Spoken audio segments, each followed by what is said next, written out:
This time I'd like to call on Commissioner Watts, who would like to introduce his guest for the invocation. Thank you, Judge. I invited Steve Sparks, CEO for Faith Mission, to come down and have prayer for us this morning, and I wanted to tell everybody what a great event we were fortunate enough to attend the Rednecks Cook-At as well, but it was touching. It was inspiring and moving, but you know, Stephen, I told you there that night, and again I want to repeat that the Bible tells us that the prayers of a righteous man availeth much, or are powerful and effective. And you can look around our community and you know that these homeless people are tended and well cared for here in our community.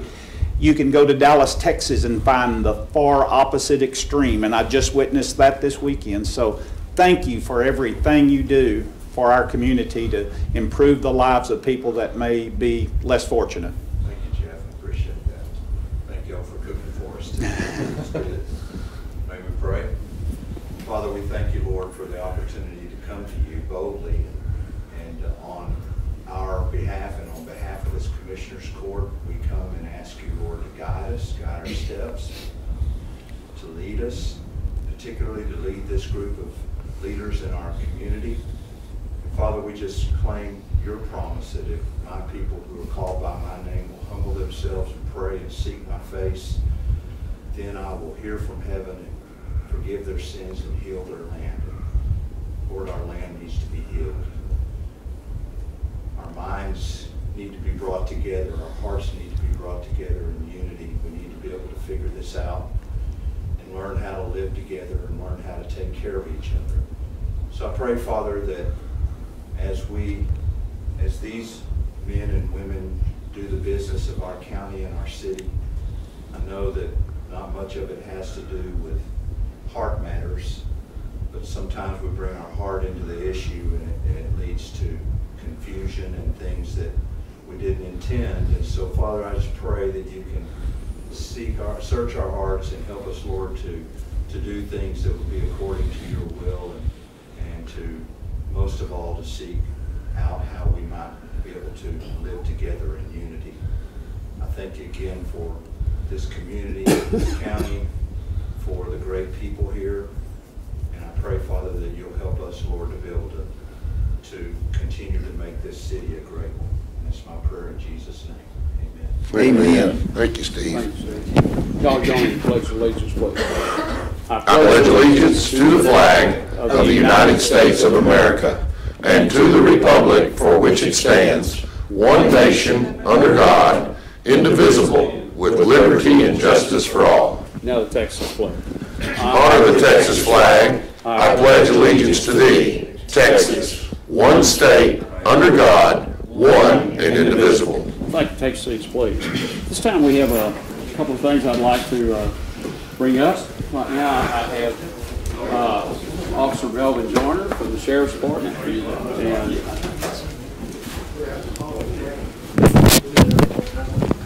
Can you get by? Oh, okay. He's hamstrung.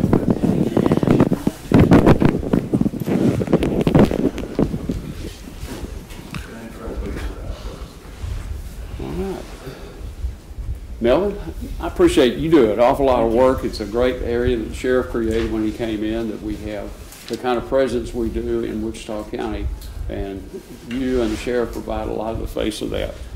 Today we want to make this National Night Out 2018, whereas the National Association of Town Watch is sponsoring a unique nationwide crime, drug, and violence prevention program on October 2nd, 2018, entitled National Night Out. And whereas the 35th annual National Night Out provides a unique opportunity for Wichita County to join forces with thousands of other communities across the country in promoting a cooperative law enforcement community crime prevention efforts. And whereas the Wichita County Neighborhood Watch Program plays a vital role in assisting the Wichita County Sheriff's Office through joining crime, drug, and violence prevention efforts in Wichita County, and is supporting National Night Out 2018 locally. And whereas it is essential that all citizens of Wichita County be aware of the importance of crime prevention programs and the impact that their participation can have on reducing crime, drugs, and violence in Wichita County. Whereas law enforcement, community partnerships, neighborhood safety, awareness, and cooperation are important themes of National Night Out program. Now therefore, the Wichita County Commissioners Court hereby calls upon all citizens of Wichita County to join the Wichita County Sheriff's Office and the National Association of Town Watch in supporting and participating in the 35th Annual Night Out on Wichita County on October 2nd, 2018. Signed this first day of 2018 by members of the Commissioners Court. Thank you, sir. Appreciate it. Yes, sir. Tell us about what's going to happen. Well, basically, it's just a chance to get all of our neighborhood watch programs together in one place where they can share information and ideas. We will have a lot of different crime prevention displays. The Department of Public Safety, Texas Game Wardens, TxDOT will have some displays out there as well. Sam's Club will have giveaways. AT&T, which is a national sponsor of National Night Out, as well as Target, will have giveaways. And of course, we'll be giving away a Ring doorbell. And those are very nice features for homes, but it's just a chance to get the public out and encourage them to get involved and teaching them to be better witnesses for the Sheriff's Office and call in when they see suspicious things. So hopefully we can get everybody out there, and we certainly want to invite all of the Commissioners Court and you judge out to join us tomorrow night. I think it'll be a lot of fun. And that's going to be again where and what time? In the beautiful city of Kamay, Texas. In Kamay, Texas. Volunteer Fire Department. Do not run the stoplight. Don't run the stoplight. It's not there anymore. At any rate, no, it's a great facility they have out there, and that's going to start at what time? We're going to start at 5 o'clock. 5 o'clock, all right. Until 8 o'clock. So That sounds encourage everyone great. to come out. All right, super. Thank you very much. Thank you, Melvin.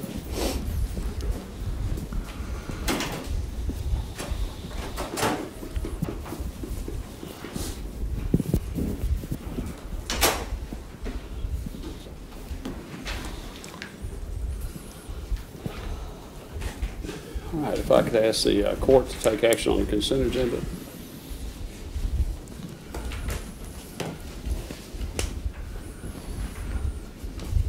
Judge, Yes, sir. there's some changes on the consent agenda. Number 6, Roller Road was told was in precinct 3, not 2. Okay.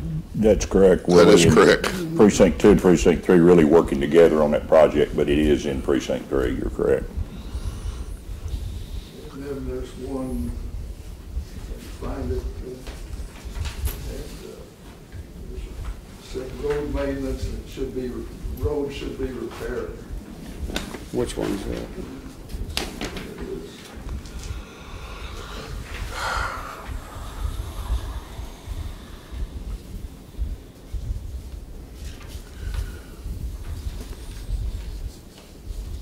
I don't see it, so maybe it's on another one.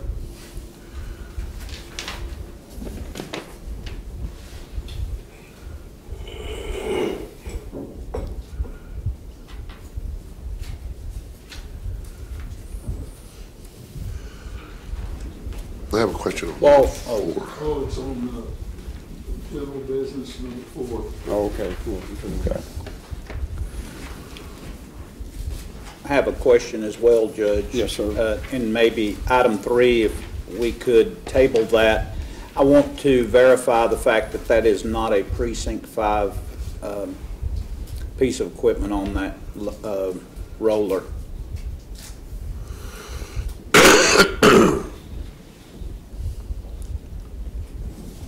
Okay, and someone asked me on item 9 to bring that down to general business, I recall, so. On item number 4, I'm in charge of precinct 5 equipment, and I have no knowledge of this. That's a $3,200 invoice. It's on the Gradall. Is that the old Gradall or the new Gradall? It's And old. what was repaired? Old Gradall hydraulic, or hydraulic line, and something else.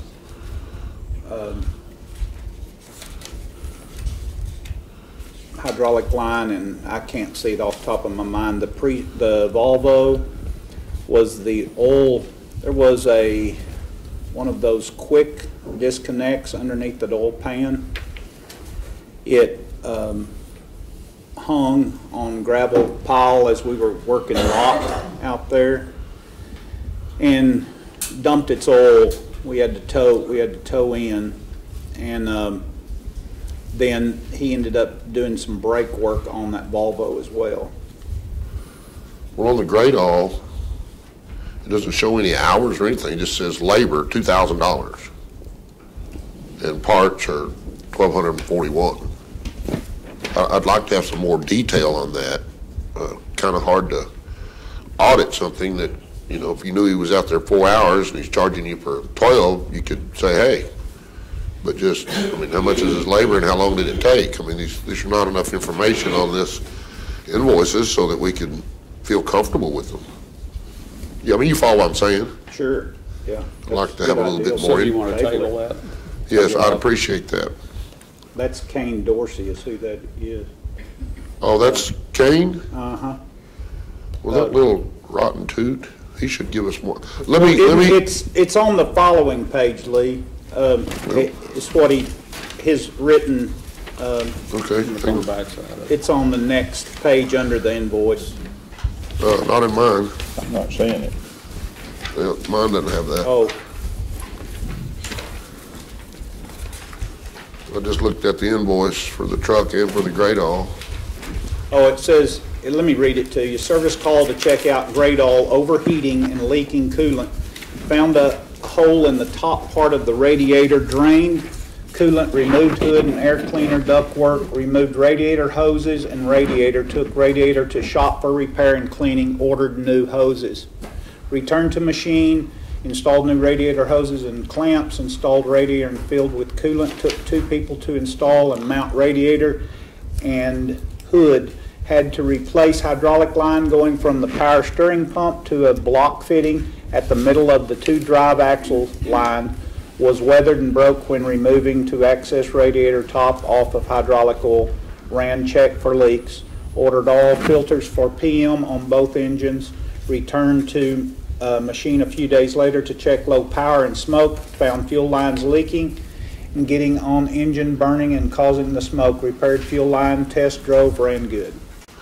Well, I feel a lot better because I just did at my company a radiator. It was a lot more than $3,200. Thank you. I just wish we'd have had that information. It wasn't on my Yeah, sheet. it was It- on mine, I'm sorry. Okay. Yours is on the electronic. It somehow, okay, it didn't get to, you got them there to hand out? Oh, okay. No, that's fine. He read it. That's fine. Yeah. Judge, I feel comfortable with that, knowing what the Okay. repair was. All right, so leave number 4. Yes. Okay. Any other comments, anyone in the audience, any questions on the consent items? And you moved 9, didn't you, Judge? Yes, sir. Okay. Okay, I need a motion then to approve the consent agenda with moving number 9 down to general business and to table number 3 for further review by Commissioner Watts. Motion to approve as altered. Second. That does include correcting number 6 to precinct 3. Yes, thanks, sir, yeah. And correct number 6 to is 8 and precinct 3 instead of 2.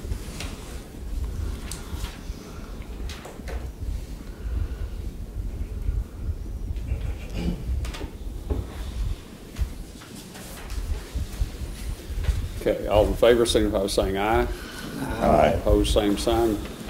Motion carries 5-0. Okay, we'll deal with item number 9, which is motion to approve payment of Special Prosecutor Ron Poole in the amount of $20,000 for legal services regarding Cody Austin lot to be paid from the CDA Asset Forfeiture Fund. Ms. Sheldon, I'm sorry, I got asked this morning, I didn't know, and I called up to your office and at like 10 minutes to 10, which is a little late, but I wasn't asked until late, we have the 2017 balance of that fund, but we don't know, of course you haven't had to report it yet, it's an annual report, but could you give us an update on the fund and explain why you want it to come from there instead of from salaries? Certainly. For the benefit of the taxpayer is why I'm asking for it to come out of the asset forfeiture money. The asset forfeiture money, which is seized by criminals, seized from criminals after a court hearing, and that alleviates the burden on taxpayers. And so Ron Poole assisted me and has 40-plus years of experience as both a prosecutor and as a defense attorney. I am at least two attorneys down in the district attorney's office. It was a change of venue, so it was in Fort Worth, and it was, as you all know, it was over a 2-week trial. I was having to go down there beforehand. Anyway, it was an extensive trial, and we tried it in 2 weeks, which really is a short trial to consider all the facts and the evidence in the case. So we saved taxpayer money that way. And so Mr. Poole is worth quite a bit more than $20,000, but because it was for the community and for the families, once he got to know them, he was asking for the reasonable price of $20,000.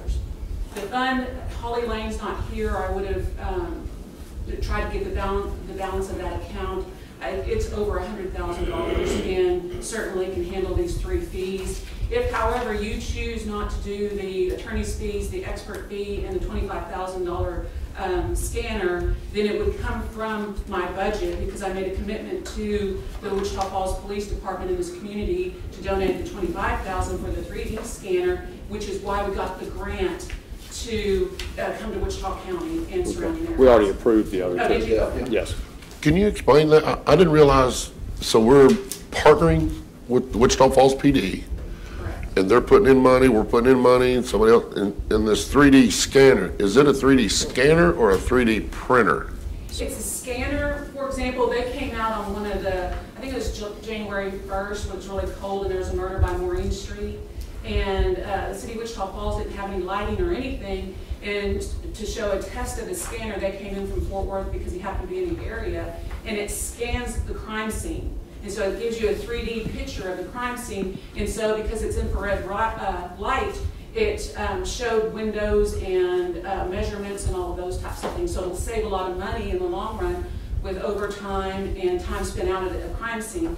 And the sheriff's office can use it, and the smaller communities are allowed to use it also. Okay, so it's not a 3D printer where you can print a plastic gun or something like that. No, it virtually walks a jury into the crime scene, and it does all the measuring, which is normally done by hand. And It's pretty cool. I saw the presentation Pretty cool. to Nortex and voted for it and heard that and thought that was an excellent move by Ms. Shelton to offer that money out of that fund for that piece of equipment because it will, Wichita Falls has pledged to help use it regionally as available. So does the grant cover a portion of it, and this is our portion, Wichita will pay a portion, I guess, and is that how that works? Right.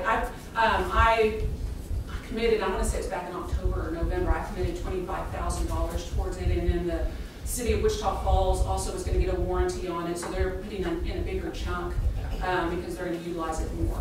And then the grant, we received the grant because it was a multi-agency donation or venture. So what is that thing, what's it cost?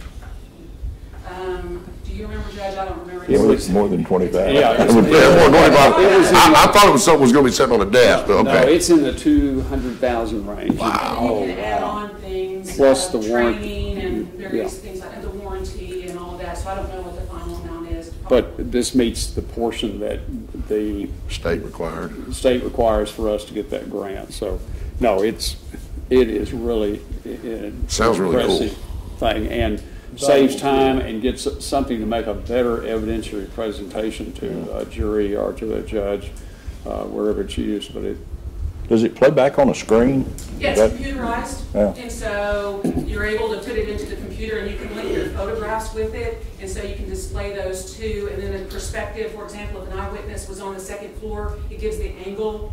And same thing, they can use probes if it's out in the county, and we can't give it a specific address, but you can put down markers or placards and then do measurements from that way. Interesting. Think of some of the TV shows. What Yeah. you've seen on there is what this will do to make that creation much more visual.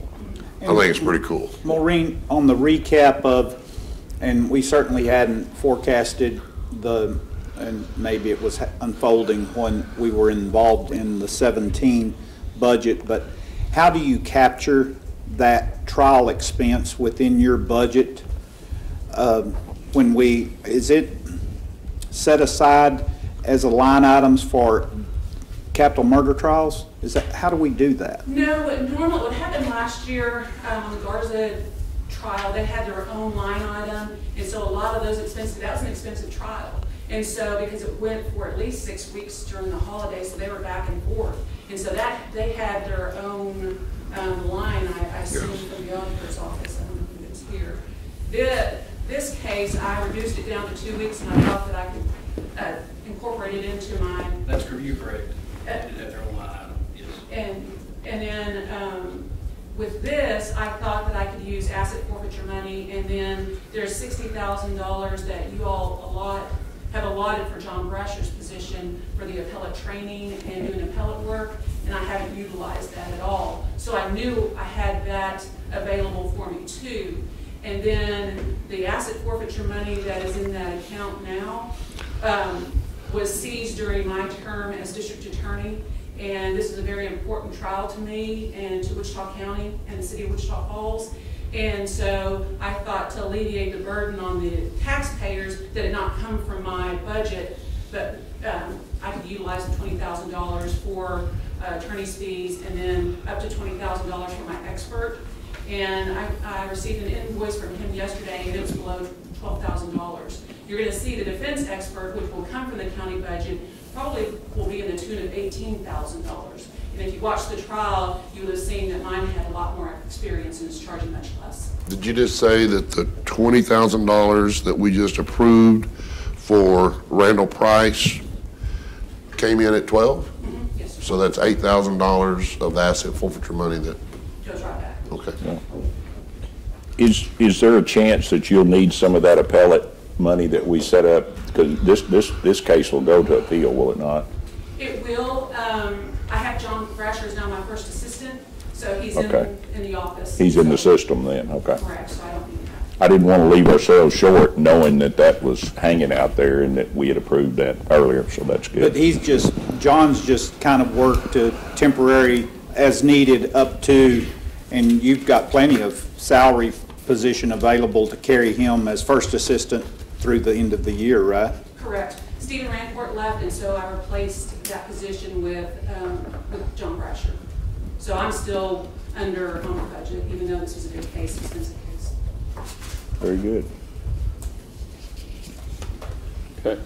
Do you all want to, the question really boils down, do you want to pay it out of there? And certainly that doesn't take money that was taxed. We budget the other, it's probably 6.5 dozen the other, but to any expenditure out of there has to be approved by the court. So you can do that, or, you know. Well, I just heard something I hadn't heard before. Yeah. And Maureen just said that this asset forfeiture money is the money that she collected. Well, I don't know what the balance was when she took that fund over, but yes, there is a substantial amount of money that has come in under her term.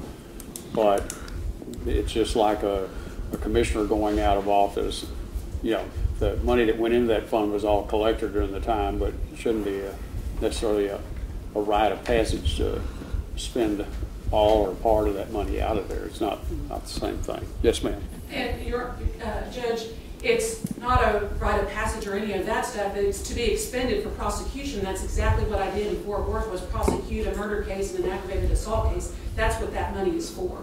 It's not for a margarita machine or anything like that. And that's the whole Unfortunately, it's not. What? So you bought that one that's up in your office. Yeah. Well,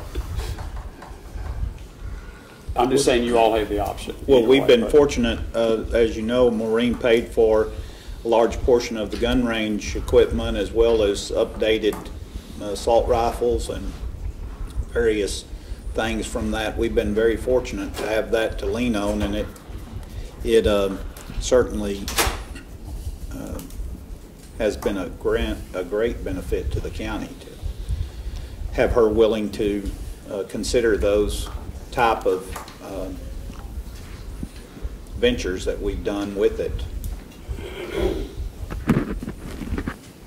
Okay, what's the desire of the court? Pay it from asset forfeiture or pay it from the salary line? Need a motion one way or Well, another? I believe if the district attorney's made that recommendation that we should move forward with it. Okay. Is there a second? Second. Any other discussion? How much is in the asset forfeiture fund right now? She's not sure. I'm not sure, it's over $100,000. It probably still would remain over $100,000 once this is made, if I had to guess. So there's still plenty of money in there for the county.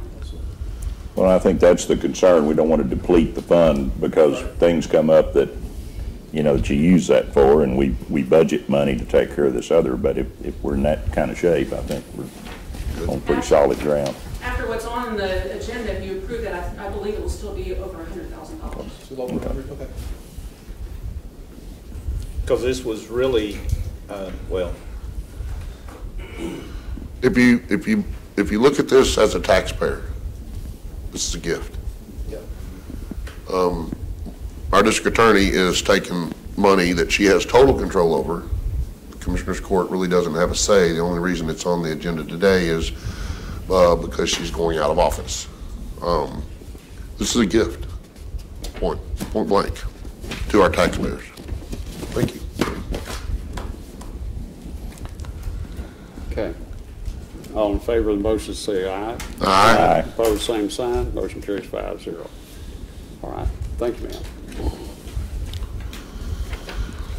Okay, we now have a public hearing. I will open this at 10:27, and we are here today to receive a briefing on on-site sewage facility order under the authority of Chapter 366 of the Texas Health and Safety Code. Ms. Morris from the Wichita County and City of Wichita Falls Health Department here. Susan, good to see you. It's nice to see you. Thank you, Judge, Commissioners. We just want to update our order for on-site storage facilities. The major change that we're asking for today is we have about 900 to 1,000 aerobic treatment plants in Wichita County. And they require maintenance. And there's three parts to that maintenance. There's the enforcement of the maintenance with my office. There's the homeowner maintenance, and then there's the maintenance companies. All three have fallen short. My office has fallen short on not enforcing the maintenance of the systems. The homeowners do not keep their contracts with the maintenance companies, and the maintenance companies have not been doing the maintenance or keeping the contracts that they should, or doing the reporting that they should. So what I did is I went through I read ordinances and orders throughout the state. I just got on TCQ's website and I read the orders and ordinances of other counties and cities. And I think I came up with a workable plan that will work with all three and keep all three of us accountable, and hopefully get all of these, or the majority of them, in compliance.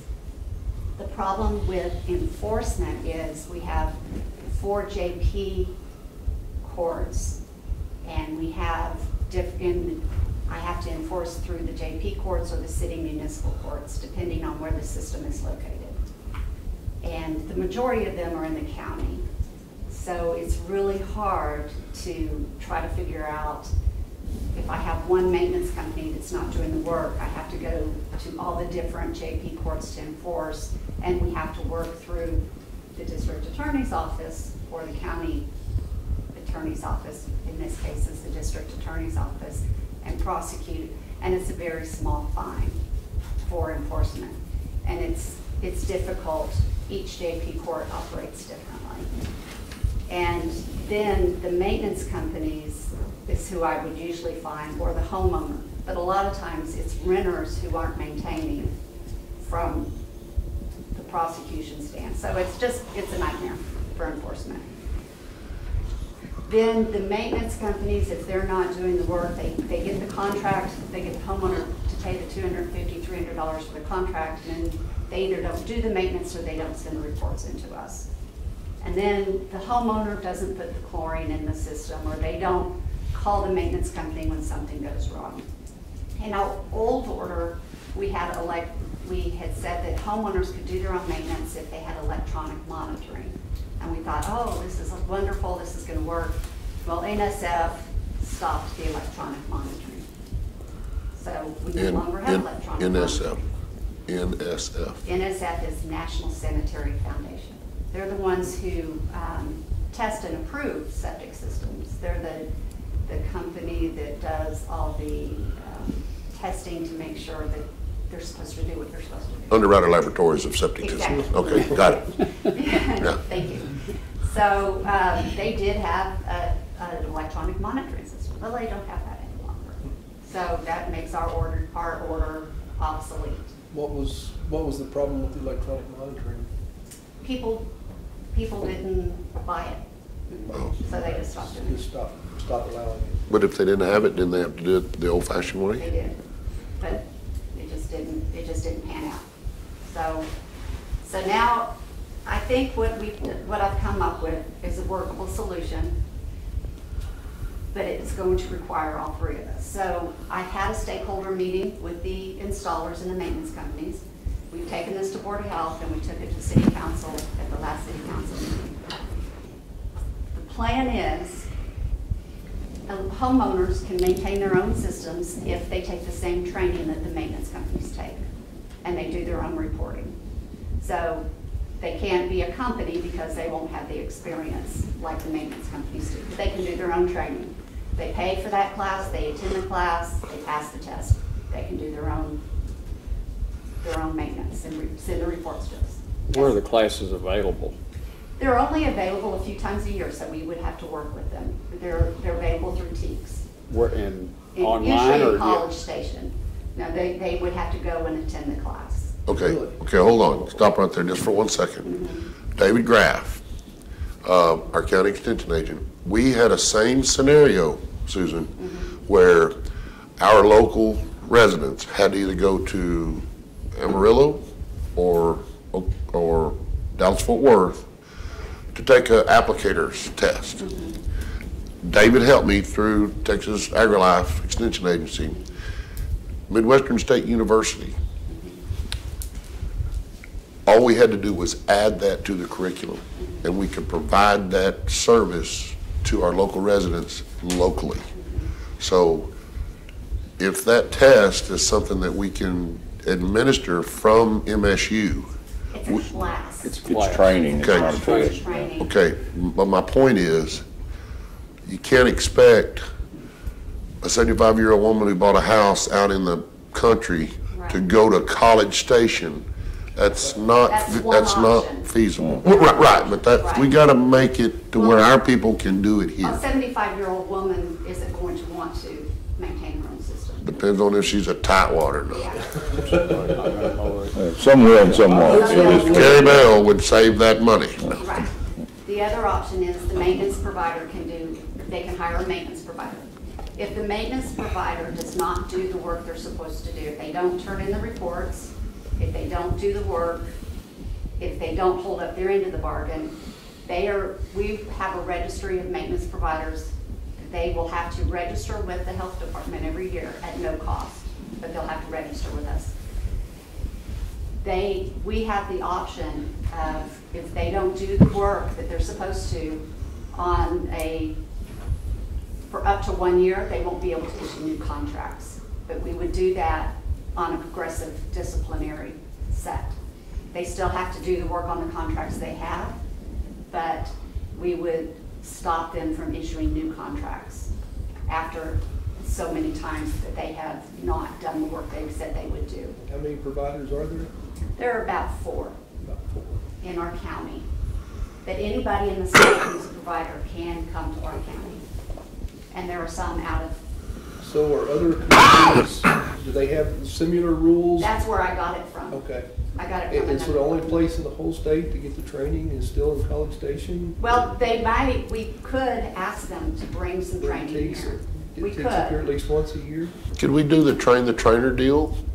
I Like, don't know, I can check it. where we could go and maybe send someone from the health department that could be It trained says, to do the the training? way I wrote it is that it says approved training from the health district, There you go. okay? I wrote it that way. Okay. It doesn't have to be, and the state recommended that I write that. It says, provides documentation on passing a basic OSSF maintenance course approved. This one says by TCEQ for aerobic treatment, but on yours, I changed that.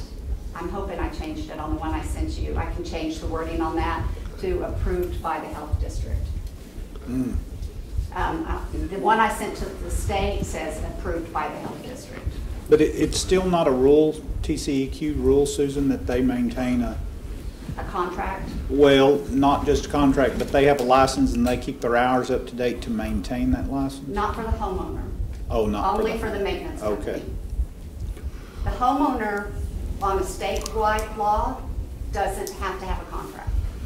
Statewide rule, they don't have to have a contract. They changed that. I see. So our requirements are over and above the state requirements. Right. Well, but just think about it, if they weren't required to, what keeps them from just spraying sewer water out? Exactly, exactly. Nothing. That's why we want more stringent rules. We have approximately 900 to 1,000 of these. And Whoops. growing, I mean, that is the kind Exactly. of the wave, right? Yeah. The data, they have to report 3 times a year. So that's a lot of paperwork for us. That's a lot of tracing. That's a lot of, Well, the follow-up on 1,000 out there is. it's a lot. Can lot you of set it up paper. electronically where they report electronically? I have asked my maintenance providers to do that. They don't want to. They're still sending us the papers and we're putting it in manually. I can, and that's fine. I will continue to do it paper. If that's what they want. They fax them, they bring them in. I get stacks like this. I get it with the grease traps. I get it with the septic. We will continue to do it the way they do it. I cannot require it. Well, and this requires, if I'm a homeowner and I'm certified, then I have to submit the reports. So- You can submit it electronically to me. You can email it to me, or you can mail them to me, or fax them to me, however you want to fax them. But somebody's got to send something to us. We need to know that they're working. And so I've got to hold my office accountable because we weren't doing a very good job. I've got to hold the homeowner accountable, and I have to hold the maintenance company accountable. In, What's the training requirement for the maintenance company? How does it differ from the homeowner training? It's the same training. Same that I training. would have to do. It's a 16-hour course. 16 hours. So if you took the 16-hour course, you could be a maintenance company. No, sir, because you have to have 2 years of experience. You have to work with somebody. you have to work for a licensed company. Now, so- this only applies, Susan, to aerobic systems. Yes, sir. If I put in and qualified to have a lateral system of some sort, Yes, sir. non-aerobic, it would. Yes, sir. What are there different requirements for just lateral lines? The type of system people put in is determined by their site. It's Soil? soil, water setbacks, size of site, what you're going to use it for. An aerobic system was very popular when I first started in this, and a lot of people said, health department's gonna make you put in an aerobic system. Well, we never made anybody put in an aerobic system. Honestly, it's a paperwork nightmare for me. It's hard for us to keep up the maintenance on them. And especially for a rental property or a property that's not used very much, or a property that's used too much, because they can be, a surge on it can overwhelm it, and then a system that's not used very much, doesn't get used enough, then it can go septic. Or if, let's say you move out of the house and the house doesn't sell for a while, and you turn the electricity off, then it's not getting the air and it goes septic. You have to introduce air into the system. It needs to be used. It's one of those that has to be live. So, there's a lot of parts to it. Yeah. So if you were to ask me, I would say, let's try to figure out a way. Let's see what worked best for you. And that's when when you're building or if you're replacing a system, you should really sit down and figure out what's best for you, your family, your lot, what you want to do. There are other options.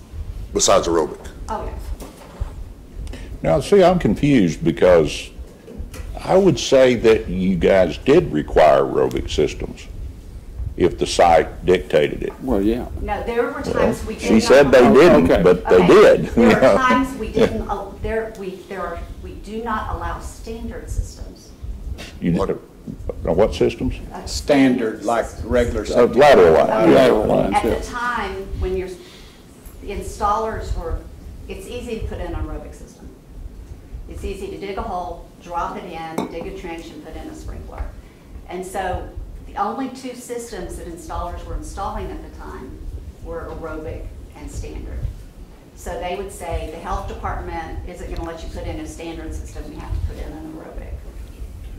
Well, I happen to know, I've heard your inspector say you've got to have an aerobic system. So to say that you never made anybody do Well, that, they may have, but I never have, because well, they were working for you. So, you know, I mean, it's not a big deal, but I mean, that just doesn't sound right to me when to I got say. the program, okay, when I got the program, I have never required an aerobic system. Okay. I didn't have the program until, yeah. I when won't got the argue that. program. They may have done it before me. Let me ask you this, in section 7B, it talks about having to have an inspection 60 days prior to the sale of a home. How will we go about if someone buys it and didn't have it, then they have 60 days from the time they buy the home to get the inspection done and then make any corrections that are revealed in the inspection. How do we make people aware of that? To publish it in the, let's say the county register doesn't really enlighten my heart. Realtors? and- All the realtors know about it. Yeah. Well, all the builders know about getting a floodplain permit in the rural areas, but I can't tell you how many houses get put in. Don't get it. I understand. The only thing that I can tell you is that it's there. Again, it's not something that we've gone back and filed on, but I have known people who've bought homes who have filed against omissions and errors on real estate agents. Well, I was gonna say, yeah, because that could be quite expensive I've if known one's them to been do sitting.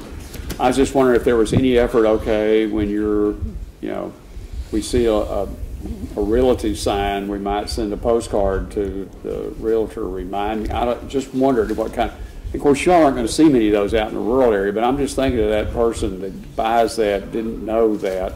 We tell them, and if they come in, if they have problems, if they call us, we say, we'll give them a copy of the law, the rules, and we'll say, we have a county order, we have a city ordinance, what have you, that they get that inspection, and we put in here that it's the seller's responsibility, so that we put some culpability on somebody, and then they can go back against the omissions. Okay. If I'm buying a home, I would like the septic system to be There's also a inspected. disclosure.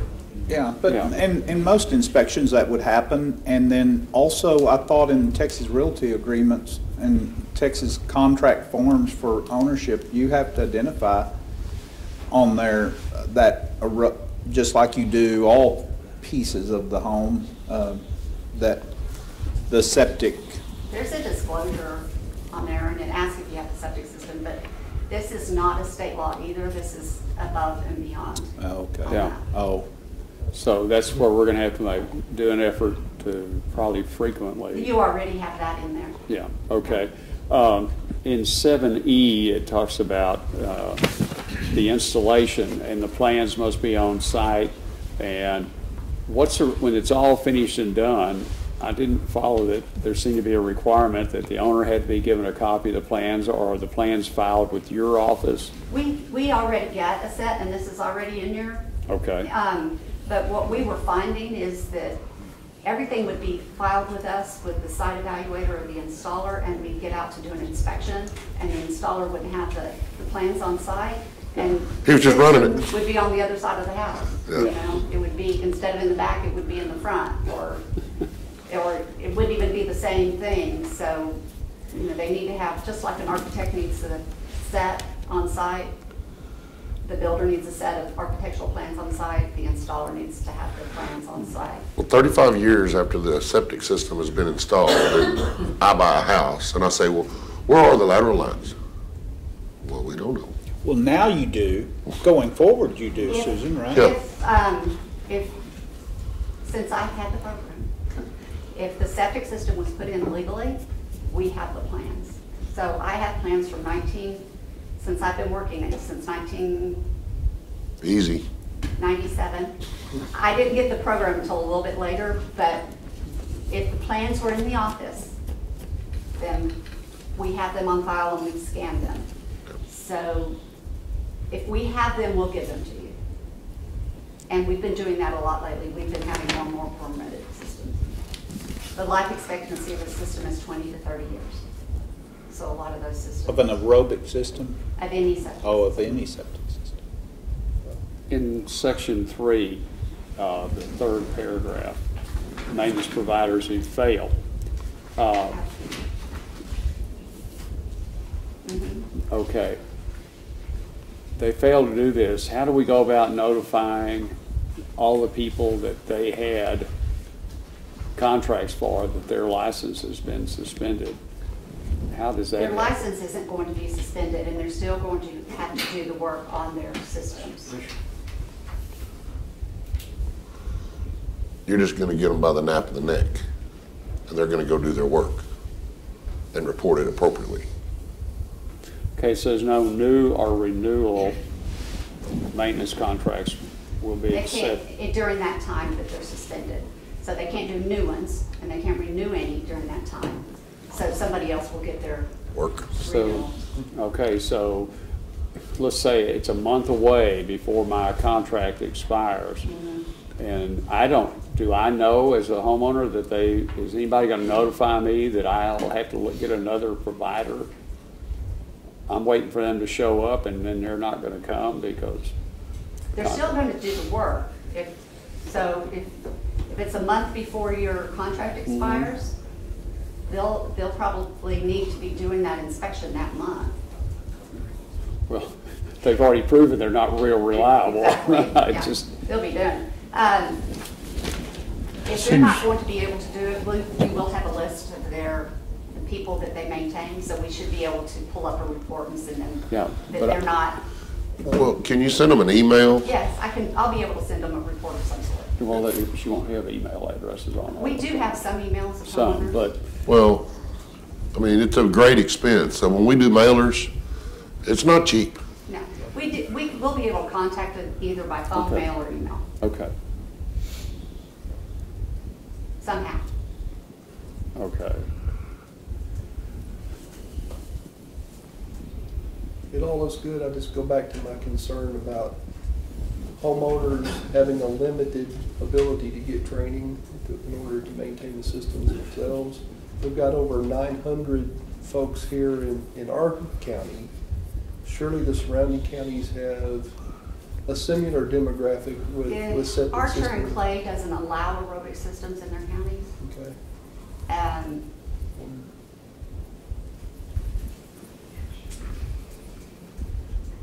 I don't know what they do for their maintenance providers, or if they require maintenance. I haven't read their orders. Warburger, I don't I know. have no idea. I don't know what they do. It seems like with at least 1,000 customers or 900 customers, that a large percentage of those would want to do their own maintenance. You'd be surprised. I don't have a whole lot of people that want to. I do have probably a dozen or so. Sammy, Nick, how many do you think will? These are the people in the trenches that do the actual work. Samantha, Larry, and Lily. That's kind of a poor term for septic systems. I personally have an aerobic system, and I am a DR and inspect systems, and I hire a maintenance company. Really? So, What's typical cost of a maintenance contract? I think it's $250 a year. It's not terrible. Is there a charge for each inspection then? Only if they're having to do above and beyond what's in the contract. So, Oh, okay. a few months ago, I had to have a repair of some valves replaced, and so that was an additional charge, but not for putting chlorine in and doing the checks. Okay. It's been my experience with Teaks. It's certainly not in this area, obviously, but that if you have like a guaranteed 12 to 15 people, they'll come up and do a class in the area. But is that something that's even been asked of them? I haven't, but I will. You know, if I have enough people that want to. Because after I get this done, we will, when I have people that don't have contracts, I'll be sending a mailer out. And with that mailer will be their options. And TEEX has put out a really nice brochure on choosing a maintenance company and the questions to ask when choosing a maintenance company that will be included with that mailer as well. And we're going to put all the information on our website as well. Susan, before you mailed that out, could you maybe reach out to TEEX and see if they would come here to provide that service for our people? Regional training? That'd be cool. I mean, they do regional trainings for I mean, all kinds of things, so I don't know why. David solved a huge problem with our farmers that were. We attend the same training. Didn't y'all attend that pesticide training? The applicator's license? Yes, they can just get it in Midwestern, thanks to David. That's just the test, not the school, right? No, I think it's an online study deal, and then you go test at MSU, correct, David? Test? We attended the training that was held for CEs. Oh. There's continuing education training. Commercial pesticide training, you have to do that online, you do your own training and testing and so on. Larry Helver with the DACO came down. Where was that held? This year it was down on Shepherd Access at some chemical company. Oh, Helena. No, used to be Estes at Winfield Services. It's Winfield. Oh, Winfield. Winfield. So there is a test you have to pass after you do the training to be certified. Okay. Section 10 says appeals. Appeals. Yes. Okay. Persons aggrieved by an action or decision of the designated representative may appeal such action to the Commissioners Court of Wichita County, Texas. We've handled one of those in my 20 years as judge. And he's in federal prison. Yeah. Well, we didn't flush him to get him there, but Yeah. Ms. Shelton, I think, took care of that. At any rate, should that say rural residents? Because we won't hear those on city. Well, see, that says the same thing on the city. Okay. On the city's ordinance. This is a template use that TCEQ puts out. And because you are the authorized agent and you designate us as your designated representative. Right. Okay. So you are the authority. I realize that for the rural areas, but I just wanted to be sure that we all. And really, I mean, we're pretty fortunate, Susan, to not have near the issue, I guess, that others would have, and I don't know what really lends itself to, but I mean, occasionally we'll get a report from you of systems in non-compliance that have been a real headache, but you may receive them and we just don't ever experience them because they never make it that far. We try to keep them taken care of, but you know, I have to admit I have failed on this, on the aerobic. It's difficult. It's very difficult to keep those contracts up to date. That what I'm trying to do is before I retire, get everything in line. You're not retired. But you know, it's something that I never hear of. You know, I never hear of people saying, "Oh, my neighbor is just ruining the neighborhood," or something. Oh, stink. Yeah, it just typically. We get some, and I try to take care of them. But if there is a problem, I do let you know. I'm like, I'll call you and tell you I made someone angry. Or somebody's angry, and I couldn't help them. I've really never been a fan of aerobic systems because I feel like they were designed to fail. Just the conflict between what you're trying to do and the materials you're trying to handle makes it very difficult to keep them operating properly. And boy, I've heard some horror stories about some of them that are out there, but they're not designed to handle peak pressure, and they're not designed to handle heavy loads, and averages. You know, they're designed for averages, but I don't know anybody who does an average. You know, people either use a lot of water in the morning or in the evening, and they always use a lot of water on the weekends. But nobody ever does anything average. I don't know an average family. And that's what they're designed for. They're designed for averages. Well, I just think the concept of having electronics and, water mix is never a real good idea, and that's what we're doing. And it makes it real difficult. I've talked to people that have tried to run these things. I've tried to operate one, and it's just a nightmare. The old systems, when put in properly, were just much, much better than these aerobic things. And where I live. But now the caveat is done properly. That makes a big difference. Well, when we have clay and we have fractured rock is where we don't want to put in the standard system. So, we can do soil substitution, we can do mound, we can do low pressure drip, we can do, there's other things we can do. Well, I've actually seen some people put some in a really heavy clay situation where they overbuild the laterals and take those precautions. And well, I know where there's one's been operating for 50 years with no problems whatsoever. It can be done right.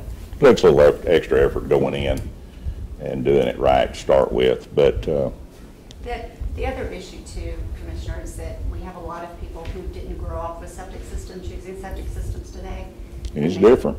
They don't know how to live with a septic. There are new rules whenever you have a septic system. That's the major problem. Yeah, and that would be a huge problem. I have a little problem adopting rules more stringent than the state draws up. I just have a problem with that. I understand that more than you know. I have to enforce them, and I think you know how I feel about rules. Yeah. Sometimes I do this to try to be more fair than just so they're easier to enforce and make it. I don't like heavy-handed rules, and I don't like taking people who can't afford it. I don't like making them spend more money, and I don't like making them spend money where they're not getting results. And that's what we're trying to do here, is if they're going to spend the money, let them get the results they're paying for.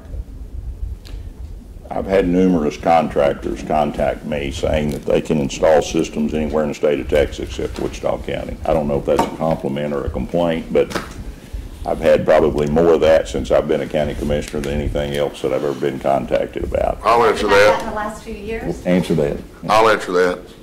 It's our drinking water, not theirs. No, actually, it is probably theirs too. The contract. That's And not all over the necessarily- state, the No, septic systems that go in here. You missed the. Oh, I missed the deal? You missed the point. Oh, okay. Yeah. I was gonna say, it's our drinking water. We want to keep it clean. I'm talking about contractors that live here and can't work here. They said they can go anywhere else in the state and do it. So, And once again, I don't know if that means that's a good thing or a bad thing. It's just what I hear. Why, Susan, does the state not require a maintenance program for aerobic systems? We had a state legislature who had a worker who was putting in a system and didn't want to pay for one, so they introduced legislation and took it out. Honestly. Isn't that funny how that works? It's funny how that works, isn't it? Yeah, amazing. There's 5 of us want better deal on state budgeting to avoid local property taxes, but they don't hear that. They don't hear that. Interesting. Okay, thank you very much. Anyone in the audience have desire to make comment on this? Yes, sir. Please come forward and give us your name, please. Your Honor, am I just an observer this morning, or may I approach the? No, it's public hearing on this item. Yes, sir. If you just tell us who you are. I don't know where mine's related to this or not. I'm Glenn Brookshire. I reside with my wife, Leora, at 4310 Weeks Park Lane, at the corner of Granada and Weeks Park Lane. We're the last house going north on Weeks Park Lane, next to the apartments. When I seen your ad in the paper, I had been talking to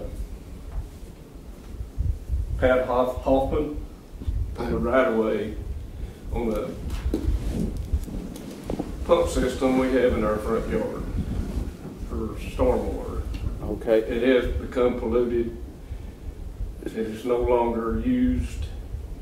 And it's a mosquito harbor. And when I left this morning, the weeds have overtaken it. They are over 5 feet high in places, all inside the fence and outside. This protrudes outside to the curb on the street. And it takes up 4,000 square feet of my property, which I still pay taxes on. And the city has a right-of-way on this pump system, the station. And they have not maintained it. They never come out and do anything. I've met with Russell Shriver.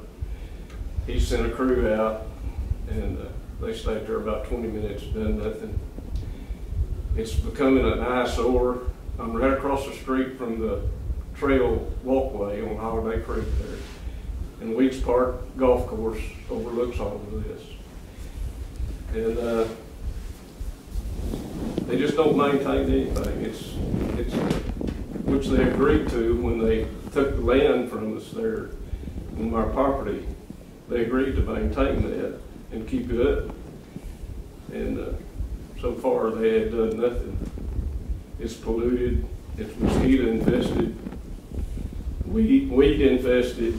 The house that controls the electrical equipment is leaning, the front door is rotted off, varmints are going inside now in that where the electrical system is. And so far I've been unable, meeting with these people, they tell me that it's obsolete now, that it's no longer usable.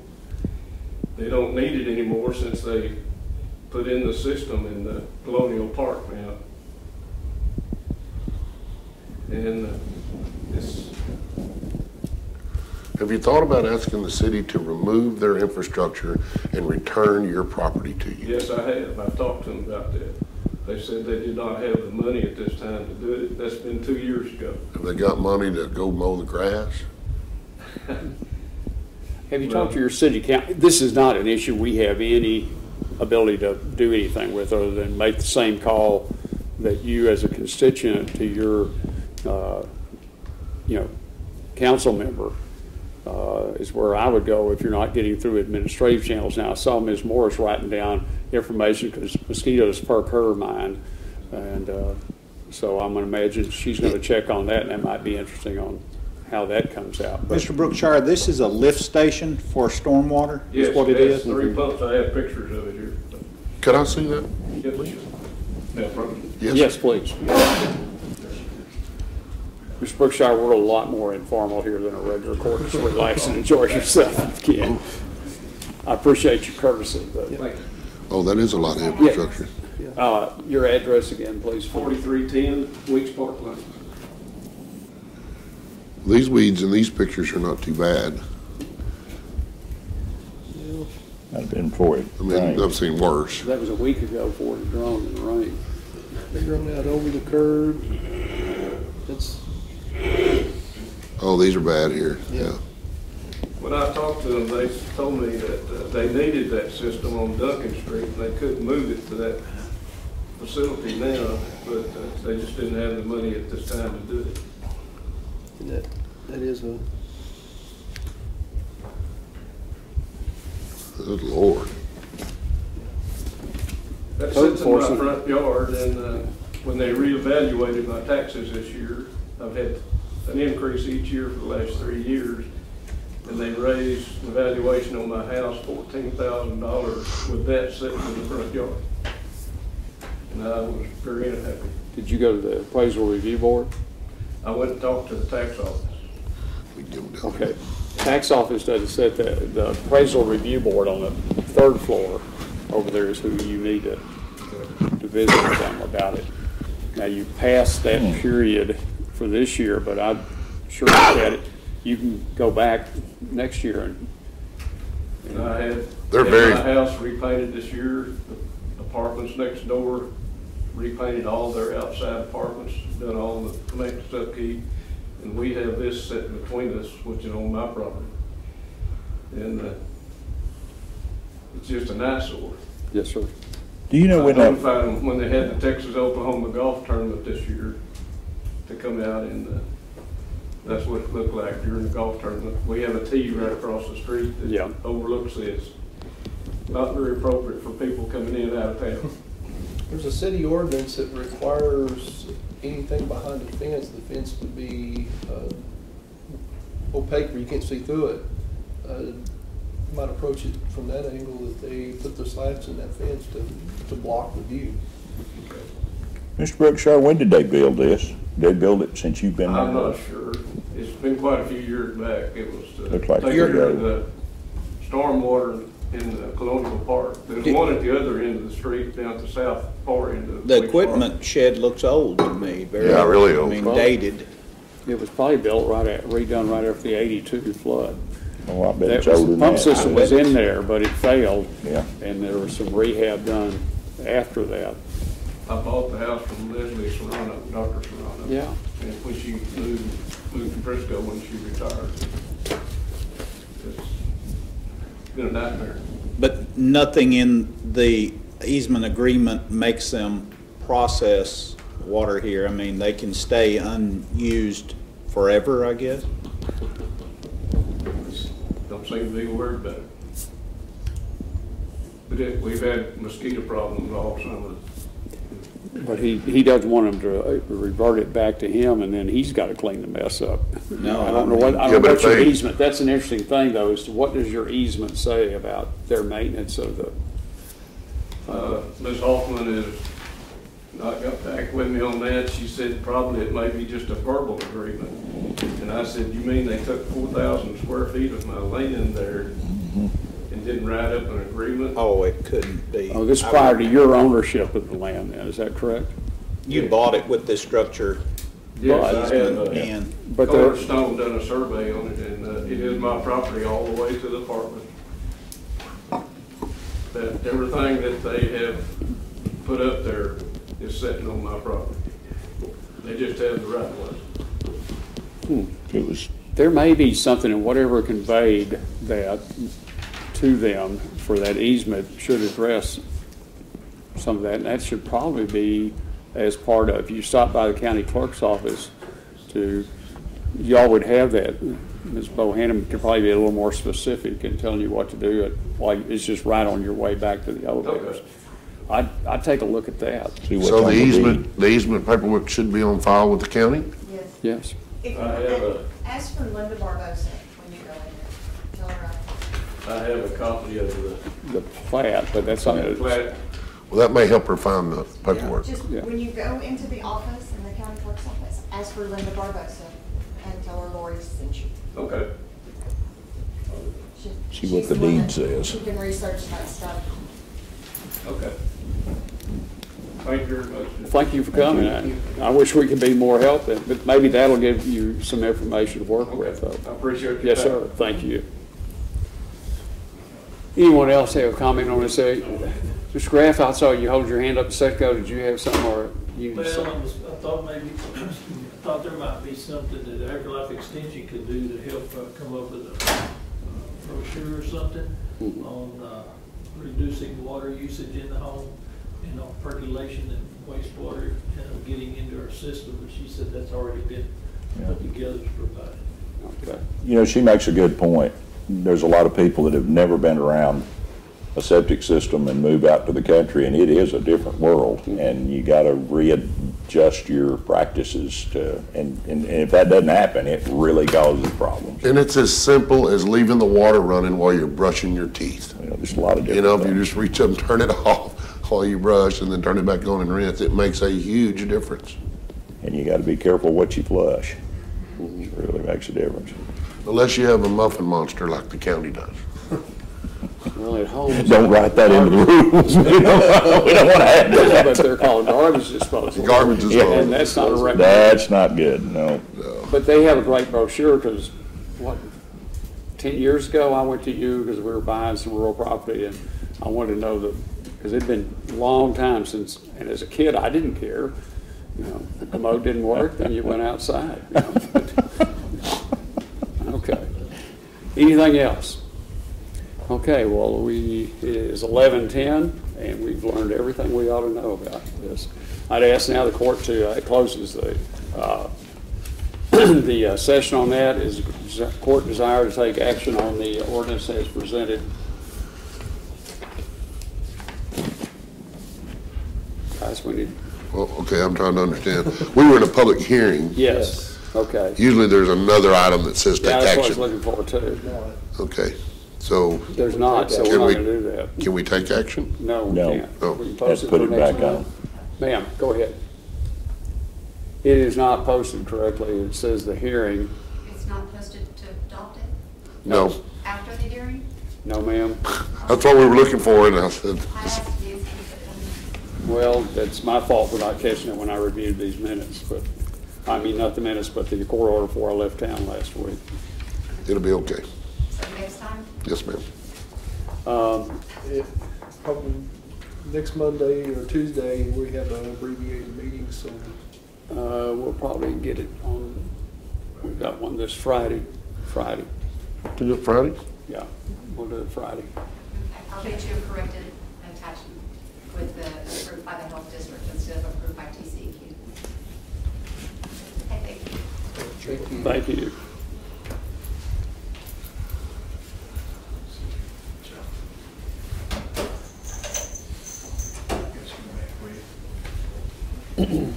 Okay, item 2 is to receive presentation from David Graff, Texas A&M AgriLife Extension Office on the economics of tree service and burn ban flags.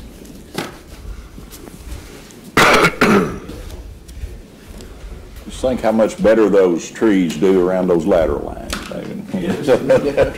Yeah, the fruit tastes a little The different. trees can be detrimental to those lateral lines. Very much so, as a matter of fact. Yeah. Yeah, they make them look good for a while. Yeah. Because of a lot of issues. So, yeah, I brought two items, actually, helping carry the message for Texas Forest Service here in Wichita County as they're doing across the state.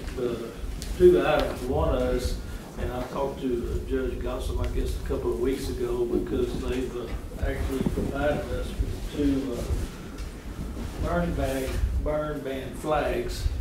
And what they're trying to do with the AgriLife Extension and the Forest Service is just to try and increase our awareness of our wildfires, being aware of that in the county. And so what they're trying to do is have Extension to go and find some locations in the county, working with the county in that. So I guess there are two issues. One is to see if the Commissioners Court wants to help promote that, and the way to do it is just to help us locate some places where we could post the flags. And I called and talked to the Forest Service, and they can provide more flags at no cost. So Okay. one of the decisions that we need made at some point is where do we want to put these, so I could help get those put out. And they signal burn ban in effect. We're in Okay. burn. Oh, they're even more correct than that. It's burning ban. Burning ban. Yeah, everybody be wondering why we did that, but that's grammatically correct. Yes, Sheriff? I suggest that we want to have a fire department. I was gonna say, most of them have. It says here, not fire departments. It says They're already here. in place in that in most cases. What Yeah. they're trying to get us to do is in addition. So my thought was, in my precinct, you would fly one at the county barn, up underneath our flags that we fly every day. We would fly one at the city offices down there. And we have a huge park that has flagpoles. That's where the majority of the people, once they become accustomed, Right. they would look for those saw the burn bans in effect. You know, I think that would be great. I don't know if they would be as effective if we were to put them out in the county. I think maybe the outskirts of town on some key intersections would be okay. But I think that if we put them in, say, I'm just going to say 5 different places in precinct 2, people will become accustomed to looking for that at those locations. And if they're curious, can drive by and see. I like the idea. The only problem with like the city halls and things is flags are like wallpaper to a lot of people. Yeah. They see them every day, they just drive by, they know it's flagged. Right. Somewhere different, like you talked about, somewhere's out of the blue. Maybe at the community center where everybody drives by that it's not, yeah, Who's gonna put them up and take them down? Who's gonna be? county boys. My crew would put our 4 or 5 flags up, take about an hour. And when the burn ban come on. Fire department's got a good one, they got a Smokey the Bear sign out there, and they flagged it. Yeah, It's a dope. I saw that. But there again, we can't have, I don't think much Smokey Bear signs, you know, that would be, it's a good concept. Yeah, I don't know what would work better in precinct 1 than fire stations, because they're all in visible Yeah. locations in Yeah. precinct Yeah. 1. I have nothing else that they would be more visible. No. I don't think they're opposed to that. I guess they're just trying to. In addition do to. more exposure, other than just. There are a lot of counties that I see that have burn ban signs on their county, their signs, and I don't know. Once again, Judge, you do this stuff, but you gotta have somebody to put it up at the proper time and more importantly, take it down at the proper time. And so that's a consideration. But that does catch your attention when you're driving down the road. I saw a bunch of those along 281 Right. this summer, going into different counties, so something to think about. Yeah. So is that something that needs to be a decision made today, or? Well, I think Mr. Hargis says he wants 5 flags and Then you'll, I mean, if we decide that we only need 4, I mean, you talk about it, or if we need 6, you know, but I'm just saying, it's not a substantial, you know, we're not gonna paint the town with these flags. no. We're gonna put them in key locations that the people will become accustomed to. But, I Checking. mean, most locations in town, people are already restricted from any burning. Your rural people come come to in and out. town. They come in and out. Well, I guess. Maybe we can put one at Tractor Supply. Well, I think the real thing to do, guys, is maybe just, over the next couple of weeks, just be paying attention of some good places to put these. Yeah. I sure While sure you're don't out and mind to about, use it and, at precinct well, 4. I mean, we have all that farm traffic that passes precinct 4. And I had told David, had a very similar sign already, or a similar flag. It was well worn, and I had my sister re-hem it. But I thought that it was really Greg Lynn that told us when to utilize it. It didn't say actually burn ban, but it was fire warning, or Something along it's those exactly the same color and everything as those flags. Red Flag Day. Well, we yeah. got like 3 for each precinct, or 4 for each precinct. That'd be a good start. I think that'd be great, Dave. Adjust from there. He wants 5. Do you want them in each of the fire departments? I think that's Yeah. Well, see- out where people visibly see the fire department. See, in Iowa Park, the fire department, City Hall is one complex, Yeah. so you put one flag at City Hall and you've got that covered, and there's gonna be several like that probably, but Maybe 5. it, Maybe 5. I think it's a good program. It's just a matter of getting them in the right spot and making sure that somebody's, And reminding them when a burn ban goes into And effect. I'm that gonna tell you they've got something to that come up. reaches a lot of people, is you put them flags up at our schools. Word gets out. Everybody brings your kids to schools or picks them up. schools in But, you great know, I mean, locations. unless David reminds us 2 years from now, when a burn ban goes back into effect, let's just say, Right. nobody will, Hey, you are the guy who puts a burn ban into effect, and you are the guy that takes it off. We don't need anybody to tell us when it happens. well, no, what But I'm he's not saying putting the is, flag up every day, remember that's the that we point. have flags that indicate that need to go up, because 2 years passes and you're You've like, got stuffed in the storeroom somewhere. stuffed in the Yeah. storeroom, and everybody says, And you're the guys that were asked 2 weeks ago to come up with the number you needed. Exactly. We're just now doing it today. Is that, where are you gonna put them? That's all. Put them in the closet, in the utility closet in the office. After the first time they're taken down again, I'm wondering where you can find them the second time, but that's all right. Well, they were free. We'll just call and get some more. Somebody's paying for them somewhere. Yeah. Those things are but free. Dave, is that I think it's a good overkill, or is that okay? I mean, you think the Septic forestry system. service Yeah. will give us those kind of Yeah, numbers? I asked her, and she Okay. said they'd be tickled to death, so if they don't, if they wanna limit us, they'll limit us. I think it's a good program. Okay. I just think executing is gonna be the kicker. It is too. Okay, so do you each want 4 or 5, or? Yeah, 4's good for me. I think I'm gonna have trouble finding that many good flagpoles. Well, we'll put one here at the courthouse. I wouldn't see any problem with that, Judge. You know, seems like Are ours up and down every day, or are they lighted? They're lighted. they're lighted. Now, the burn bag flagpole's not lighted. Now, come on. I've been there for a minute, but How many flags can you put on a flagpole? If you ask Barney, you can put 10. yeah. We need one at Barney's We house. need one at Barney's house. I don't know if you can add another one to his. He's That's got right. 4 or 5. But it's the right color. It's the right It's the color. right color. I bet it'll find a Yeah, spot. why? We'll find a spot for it. Trade it out for. I'll make an executive decision, I'll bring y'all some flags. And then Okay, thank I you. just went through my head where I would put them. Okay. Just bring me 6. Yeah. Let's make sure that, quit thinking, Lee, you're getting, And let's give David a master list then of our locations, so at least when the That's time what we- reoccurs, that he can help us Yeah. stay on top of I'm that. supposed to turn that report in yesterday, actually. Okay. So, okay, all right, the other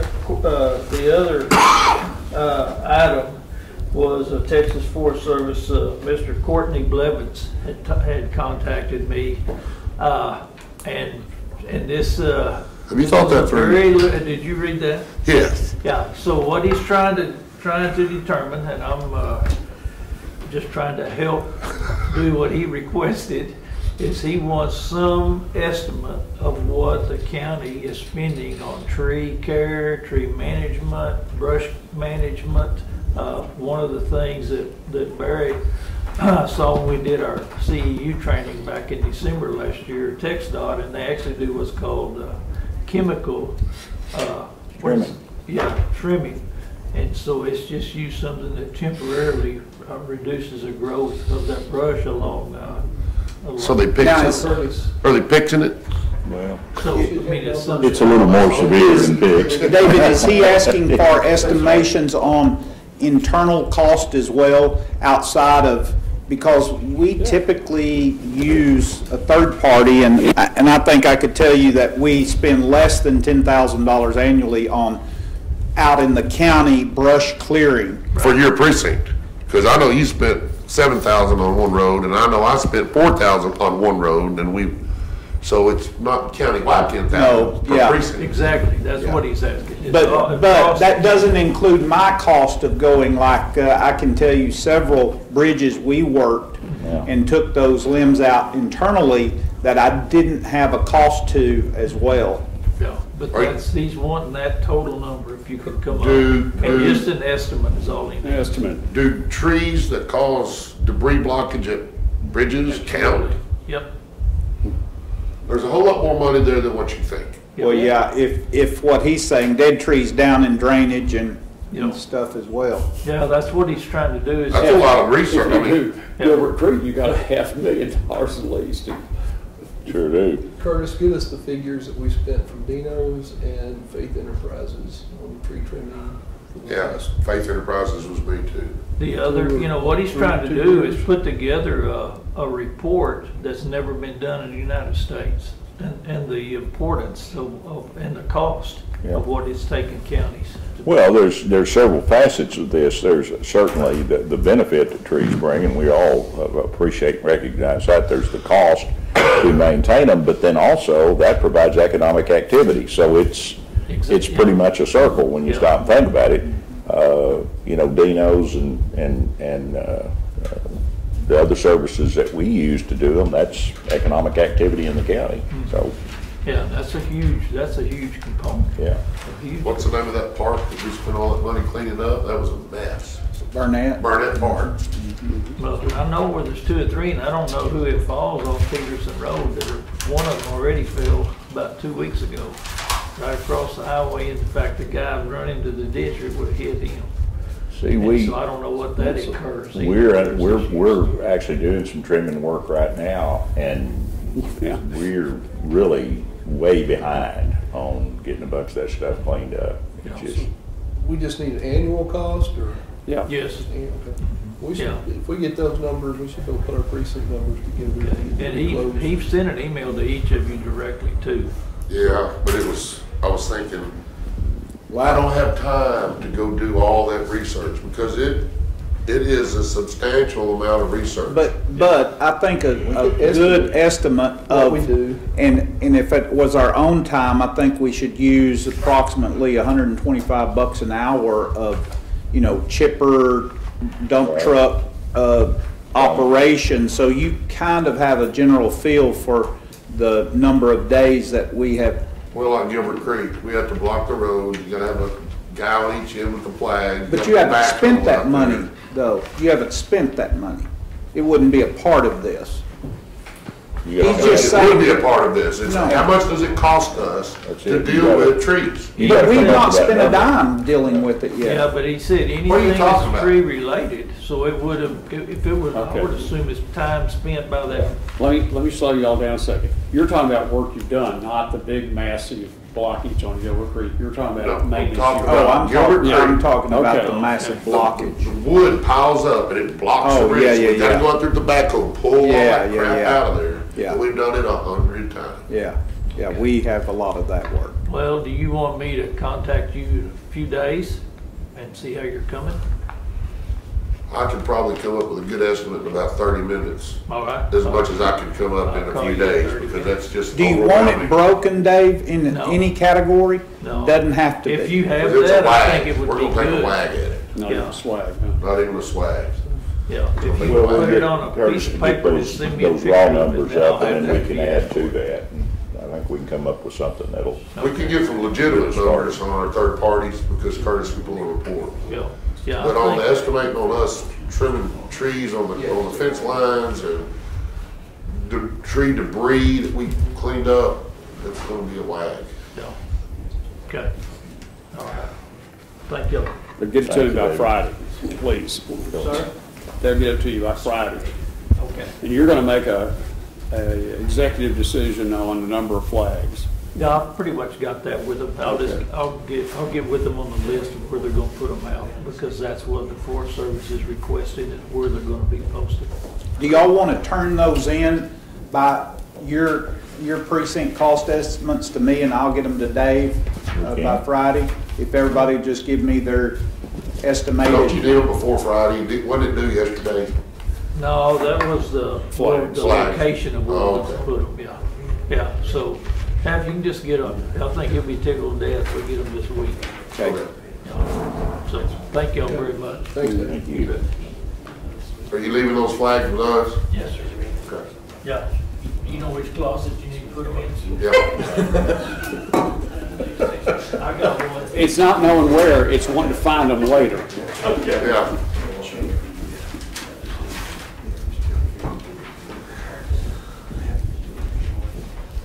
You know, in the big barn, Woody, you just take a hook and put all them things on the wall in the barn. You can't move.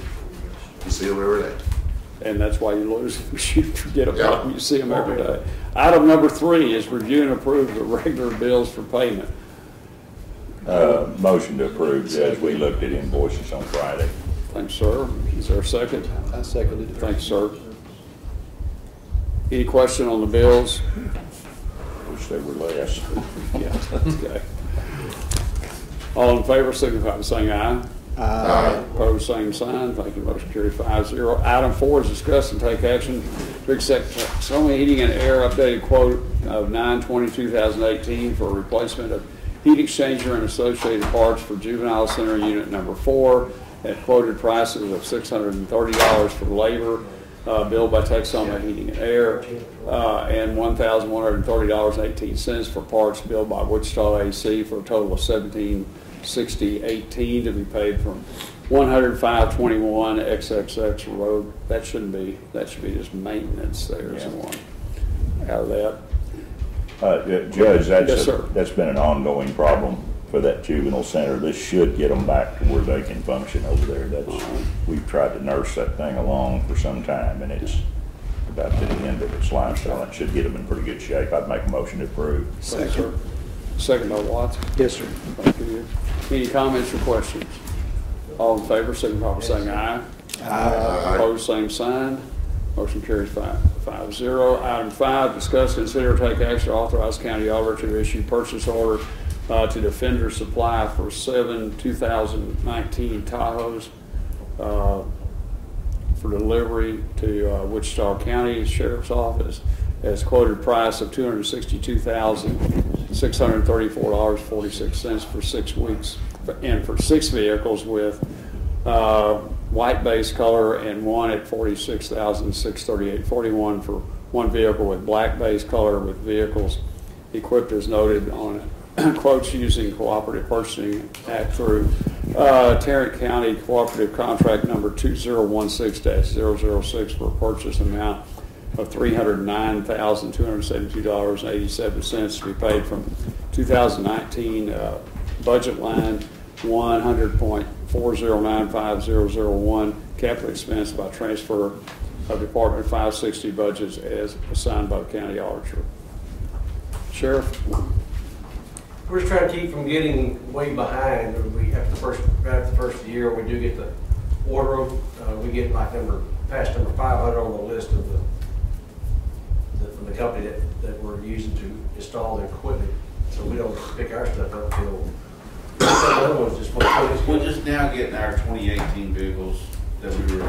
And they were ordered at the very first of the year. Yeah, so we get on pre-order and not pay till after the first year. It's a maybe real. Some of that. They actually had 500 vehicles in front of us to do. So just trying to jump ahead a little bit on that. How do you get that gig? I don't know. Pretty good gig. Pretty good gig, yeah. The good thing is the place that puts the equipment on is down in not Alliance, Fort Worth, or right outside Fort Worth. Argyle.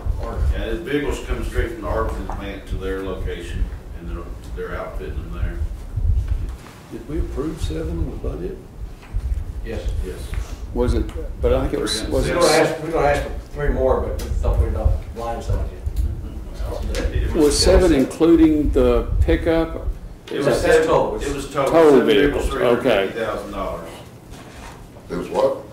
7 vehicles total, $350,000 up to $350,000. Okay. Is Now, that the equip price, or is that just the base That's price? everything, but will be one radio short because we only had figured on 6 radios.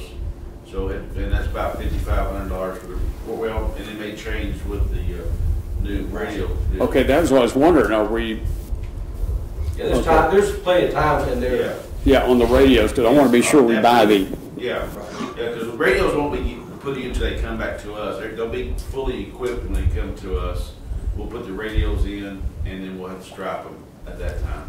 Okay, the radios and the strapping are within this figure, or they're outside this figure? They're outside this figure, but the figure was 309. Well, okay, they have from Defender in their list. It shows 2-way radio antenna and two-way wait a minute, antenna.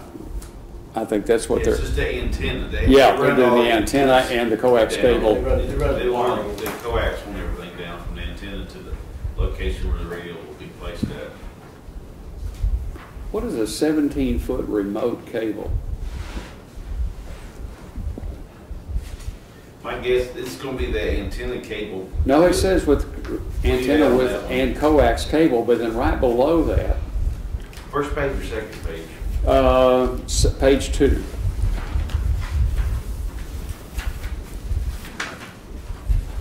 And it really bothers me when they don't list the cost of each of those items. 17-foot remote cable. Your guess is as good as mine on that. I don't know what that would be. 17-foot remote cable would be. Well, y'all ought to know. You placed the order. Would it likely be to power the strobes, et cetera? It could be. It could be the. Where's Darryl when you need him? Yeah, Doctor's office. Yeah, doctors. So you're not getting a cable remote, it's a remote. I didn't know when you were in the car, you got to run around. So that 70-inch TV we're going to have in the front seat too. Yeah. Let's see what that was. If it's a cable remote, you'll never be able to find it, so. True. Buy a remote finder to go with it. Okay, okay, on page 1 for the pickup, okay, I'm fine with the description and everything up there, and then it goes down and it says Troy Products wide body 20-inch truck console for Ford F-150 Chevrolet Silverado. That means it works. Does it mean it works on both? Is that Ford Chevy, you know? Oh, okay. I was just, Yeah, it should be Chevrolet. Console. well, it does say that It too. does say Ford F-150 Chevrolet Silverado, it just, yeah. So it works in both, maybe. That may be just a regular something they put in there for either vehicle. Yeah. It's either one, because Ford makes a police package as well. Yeah, same. Yeah. Well, they may be the same product, but they might be two different models, and they're Yeah, just it putting could the be. verbiage in there. Verbiage. Same price, just this one's a little bit different That's than what this it one. is. A little bit different than the other one. One of them's 3 inches or 2 inches shorter than the other one or something. Yeah. They're always like- I like the dual cup holder. That's really nice. Well, that way Well, the passenger in the back has a place to put the his. 16s didn't come with any cup holders up here. None? No, we had to buy a little insert for the cup We holder. went back and bought the insert Yeah, holders. they're like $17, $18 a piece. There was no cup holders, like, where you gonna put that? No drinking and driving, guys. That's Well, you know. first thing my wife counts in the car is how many cup But- holders are. The total dollar amount on the purchase will exceed 309 by how much more when it's said and done? Well, additional radio, just roughly $5,600, and I think $300 each for the striping of each vehicle, so that'd be another $2,100. So, still well below that 350 cap. Okay. Okay, there's on the page 2 on the truck, it's a two-way 800 megahertz radio antenna and coax cable. We're not going to have 800 megahertz in there. That must be page 3. What page was it? Page 2 on the That- pickup. Judge, I don't see how you're reading that. It is so small, I can't hardly It's read two-way that. 800 Trifocals First help. item, Top of the page under descriptions. yeah, that'll need to be, Yeah, they'll have to be tweaked on that one. Yeah. is it, Because it's on page 1 of mine, it's on 2 yours for some reason. Willie, can you help me? When we were doing the budget and everything, and Darryl came and they submitted 7, didn't we agree to buy 4 Tahoes and a pickup? Isn't that what we all, I mean, even Darryl? I mean, isn't that what we agreed? Nope, you're asking me to remember. Oh, Yeah. But I thought, But to my recollection, it was discussed and it was decided to put the items in the 409 budget so that they're subject to review by Commissioners Court. So they were put in as the sheriff requested. But they're subject to your review. well, I thought we all reviewed them though, didn't we, David? We all sat around and come up with a plan? Last year, last year's budget, we got last year, we did the 5-year plan, y'all approved it, liked it. Yeah. We had 8 vehicles in the budget, in for request, and I gave up one because of the last year's budgeting, and then. well, you ended up having to buy one. I mean, you had to buy an outside one out of your monies, didn't you? No, Maureen. that wasn't me. Oh, okay. But we gave up one, and then I got surprised that when the judge announced the budget, that we gave up 2 other ones, so we only got 5. That was for the 18 budget. But Okay, this, now, that's what I the thought. surprise was given to you a week before that was Oh, filed. no, it wasn't. this, I remember everything. this pulls us back into line though, to get us back closer to our We're closer 5-year back where we should be. plan. Because our Dodges, they're, every day, they're using them, but they're And going quicker than. but when I saw the 309, I knew it was low because I remember, I mean, it's typically been 330 to 340. Well, it will be by the time we get finished. It'll be right there close. Yeah, and I don't see it being a whole much more other than the radio, the one radio on the Stripe. Yeah, no, it doesn't sound like it. Maybe another There's gonna be 10 some grand. savings still. Because the radios were, I think, a separate item, but they were part of that 350. I see. Yeah. So, When we did the lease, the original lease, we had that added to the lease, and those are ours now, so we have all. I just thought that I remembered we was gonna do 4 Tahoes and a pickup. I don't know why, that's just stuck in That's my the head. same thing I remember. It is? Yeah. But Darrell was the one that was here doing crunching numbers and all that stuff, and it's not fair because he's not here. You know what I'm saying? I just, I don't know why, it just seems like that's what we had agreed to, or thought that that's what we could live with, or whatever. But how are we gonna stay up with our plan?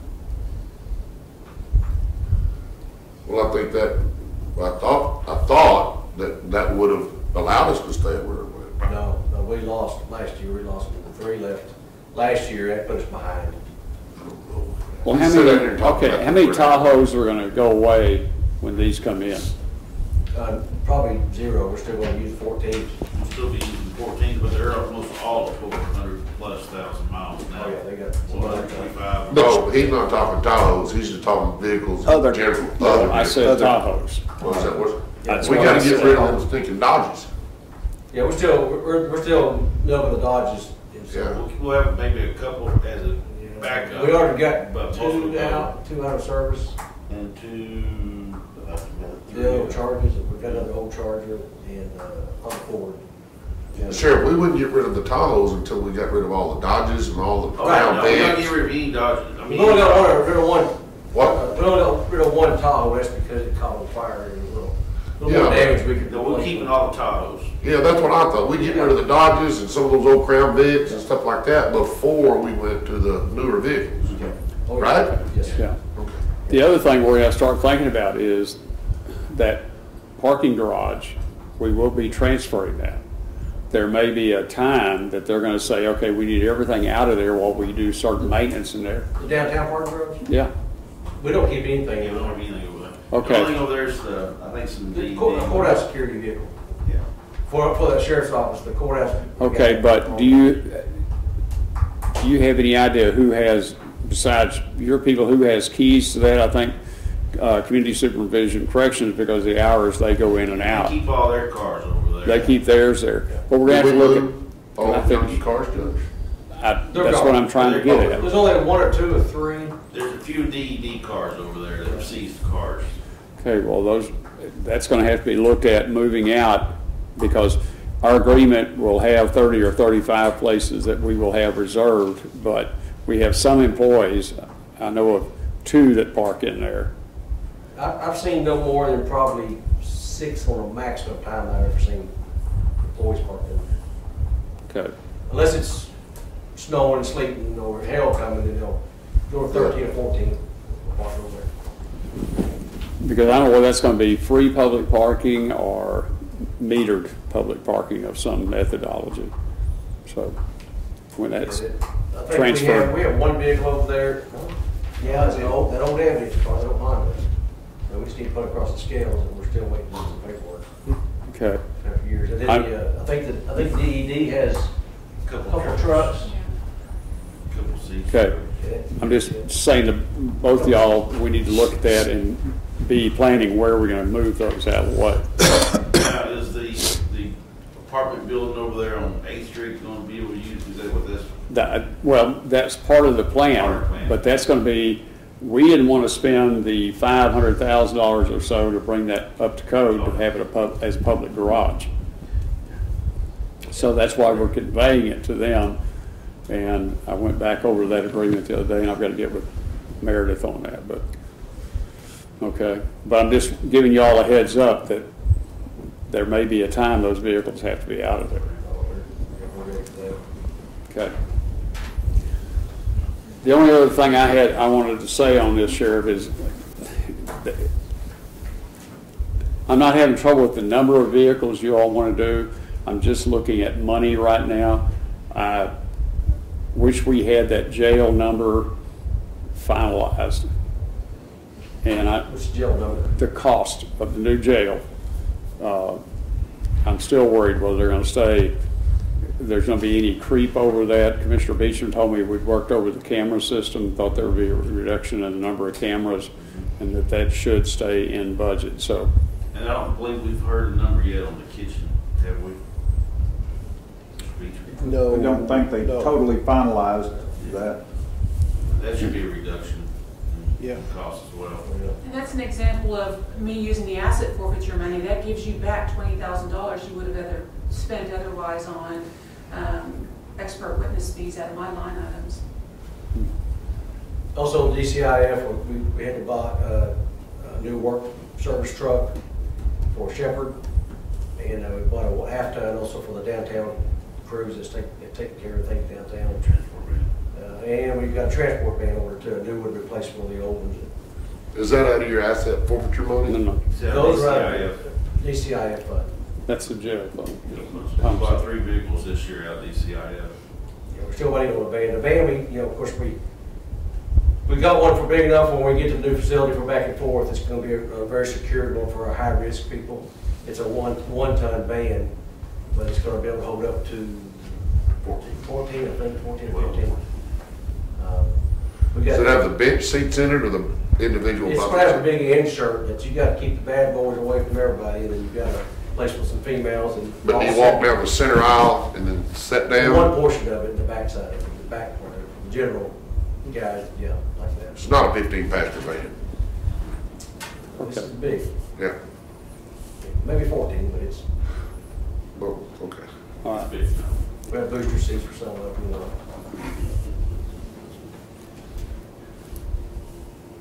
Okay. And I'm still going to look at replacing. We got a couple vans out there now, the 2 Chevrolet Twins that we'll probably have to do something to get rid of them in the next year. Once you got 350,000 miles on it or so.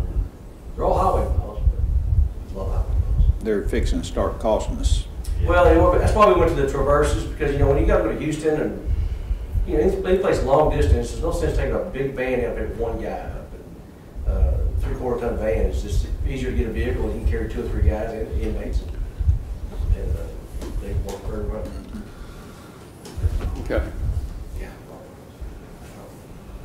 Do we have a motion on the item as stated, or is there a So modification? moved, Judge, and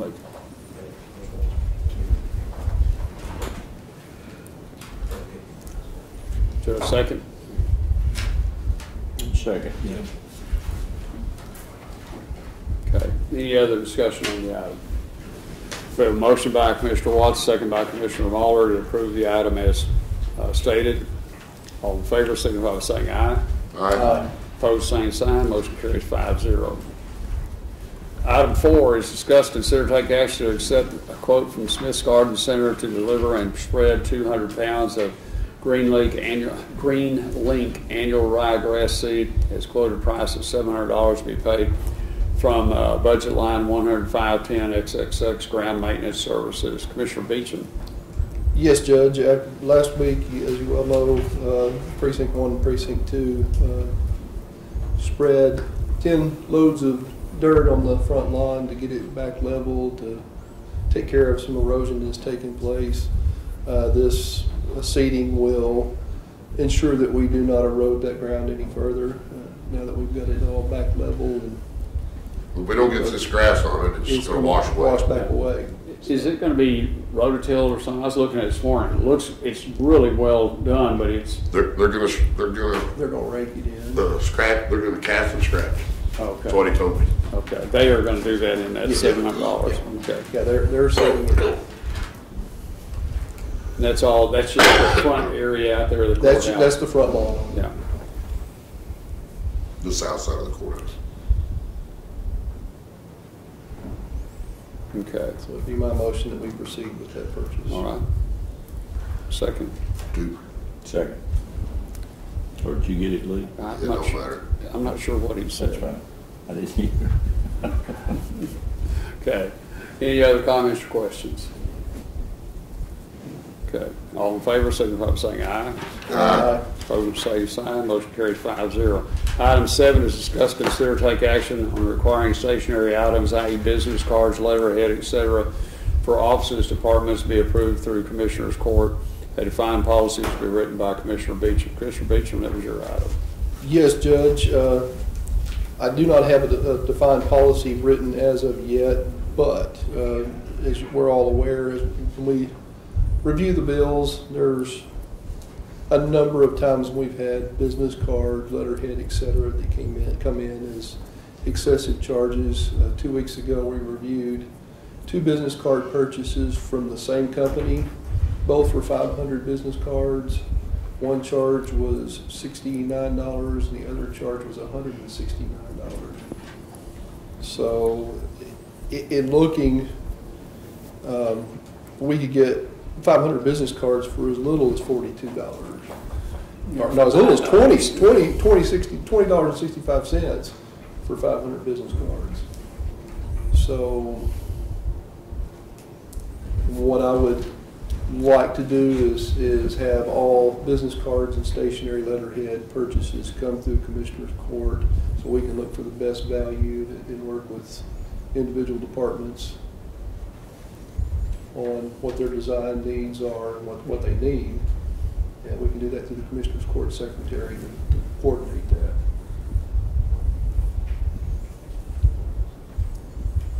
Second. Any discussion? Yeah, I think basically what you just said, if you'll put, we send that out and something Yeah. later order. I'll get it in written form. Yeah, and so everybody will know, and they need to send us, if they've got current cards, you know, think about that they'd send the current card as to how the style and the information, Sure. but they've got to do more than just call up and say, I need 250 cards. It's not that we want to keep people from getting business cards or anything, but we need, that's a pretty big swing between what, $20.65 and $169 for the same number of cards. Yes. Could we consider having offices do electronic letterhead instead of buying letterhead? I think that's grand. I don't know very many offices that still use official letterhead, but I know our office does an electronic letterhead. Yeah. Yeah, and that's what it should be. A lot more sense than buying letterhead these days. I agree. That's what all of us do. Now, if you're doing an official opinion or something like that, you might want, I think I have like a box that has lasted 8 years. Well, you can buy a nice paper And put the letterhead and on. just put the letterhead on Sure. it. But this is just a cost controlling measure. When there's that large of a discrepancy in one item, we need to get some control over it. I find that very insulting. I mean, I'm as a department head. What insulting? To come to you to find out if I'm going to get business cards. I know I have a limited budget. We're not asking you to come to us to ask for business cards. We're going to set up a vendor that will give us a good price that all of our offices can say, hey, I need 500 business cards. Okay, $19.95 instead of $245. That's all we're It doing. says approved through Commissioner's Court. As approved through the Commissioner's Court. I don't need your approval. That's not our intent. Department head, I'm an elected official just like you. It's not our intent. And my intent is to save money for the county. Exactly. And that should have been brought to the department head's attention. I mean, we're not stupid. There's got to be a reason. Well, once they're printed and once we get the billboard, there's very little we can do. Well, then share that with the department head. You know, there's got to be an explanation for a price as obviously as jacked as that one was. Yeah, but I don't need your guys' opinion and or approval to do what I do in my office. And I think it's very, just very insulting. I mean, you know, doggone it. We're as interested in maintaining our budget as you guys. Okay, maybe your I office. tell you what we need to do is get up here and talk about little budget items. Maybe your office is. And I will be talking to you next Monday about budget, Brother Harvey. But not all offices are as particular as you. The bills that came in were not from your office. What are you basing that little comment on? I know these people. I work with them every day. They're all concerned about Okay. money. My point is that when it comes to business cards, we were like, whoa. How much was it for the? Why would you even go there? That's my point. I mean, we got big numbers to worry about, and you're going to tell me that I got to come to you for approval. That's just a. It's not approval. Not approval, just order them. I'm reading right here that says every order that's departments be approved through the Commissioner's Court. Ordered through the Commissioner's Court office. Not approved. Well, it says that. Okay, well, I can change that. You know, everybody's got friends that are involved in the printing business, and printing is always very, very competitive. So, It's just the dangest thing. Okay, I will disagree with you, and I hate to not buy local, Bob, but I order my business cards through one of those little deals, and I get like 500 for $9. And they're nice looking card. You just take a little extra time, but it's. Well, Judge, that's your call, but all I know is at some point in time, we buy these cars through other people, at some point in time, taxpayers going to say, by God, I like a little car action every now and then. I like a little business card action every now and then. I like you to do something here locally. I mean, don't say no options off the table. Just shop around and find the best value for what you need. But the difference between $20 for $500 and $169 for $500. I don't disagree with that, Commissioner, but how else are we going to control that? That should have been handled with a. How else are we going to control that? Once it's spent. At budget time, you have us by the. Obviously not, because once it's spent, we don't have any recourse but pay the bill, or say, no, we're not paying this. You ordered over the amount. I guess we can set a cap amount. Keep poking the bear, you're going to. Okay, you want to change yours to do what I think you all intended, is scratch out the word approved, be ordered through the Commissioner's Court Secretary. That's what we all agreed on. No, that was not what we agreed on. That's not what was in the motion. That's what I'm trying to get, make sure we get these down right. You asked point blank, do you think that's something that Alexis could do?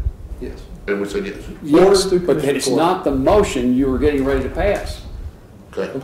Ordered through Commissioner's Court. Jesus. Okay, any other comments? Okay, all in favor? Let me read the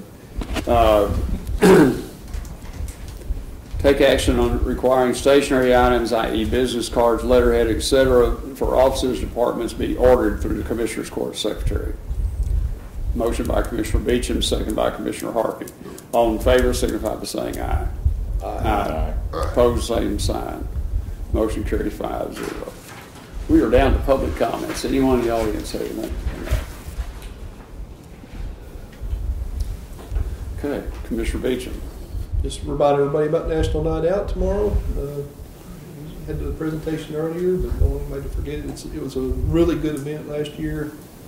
Bring a lot of people together in the community to keep their eyes and ears open. So good event. Also this Thursday we have the Faces event, Fighting Aces against adverse childhood experiences.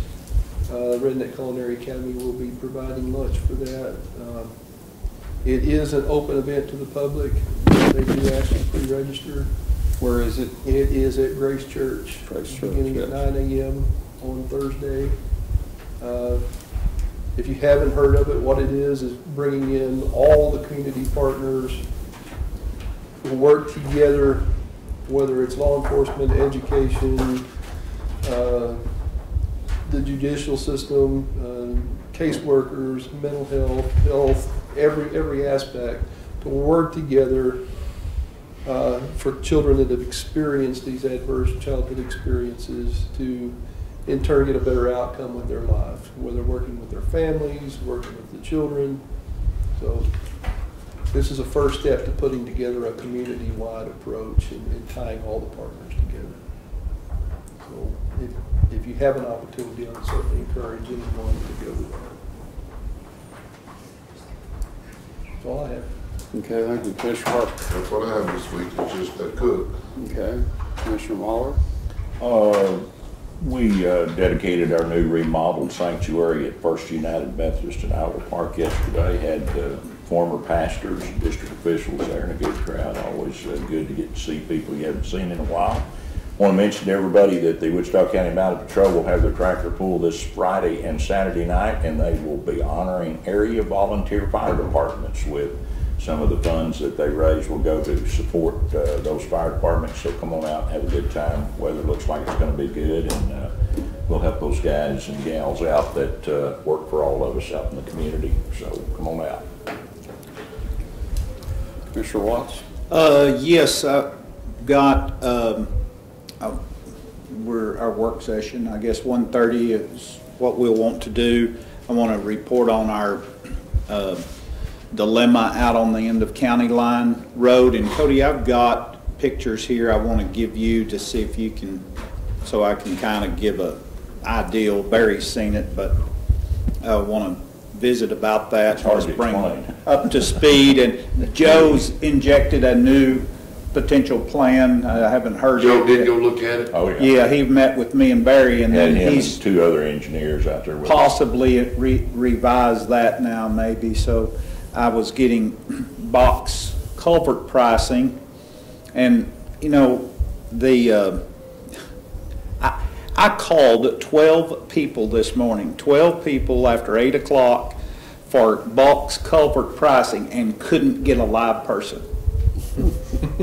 Now That's what you've done to this courthouse. I've obtained Just so you know. That's what you did to this courthouse. I've obtained 4 prices since then, but I called 12 people for pricing. It just kills me. Anyway, they're high, very high. Very, very high. We went 4-H Club to the State Fair this weekend. It was extremely incredibly cool. There's so much down there to see and do. If you haven't been in a while, it's worth the deal. They put on a nice event, and it's just lots and lots and lots of stuff to intake, and see new vehicles, to new equipment, to new everything. It's just a lot of shops and furnitures, and it's just a little bit of everything. And I don't know, and I guess I never knew, as I was in a search for livestock trailers to talk to some dealers, there were none there. Wow. Of course, there was no space to be had anywhere, but what happens to those buildings when the fair's not going on? Flea market.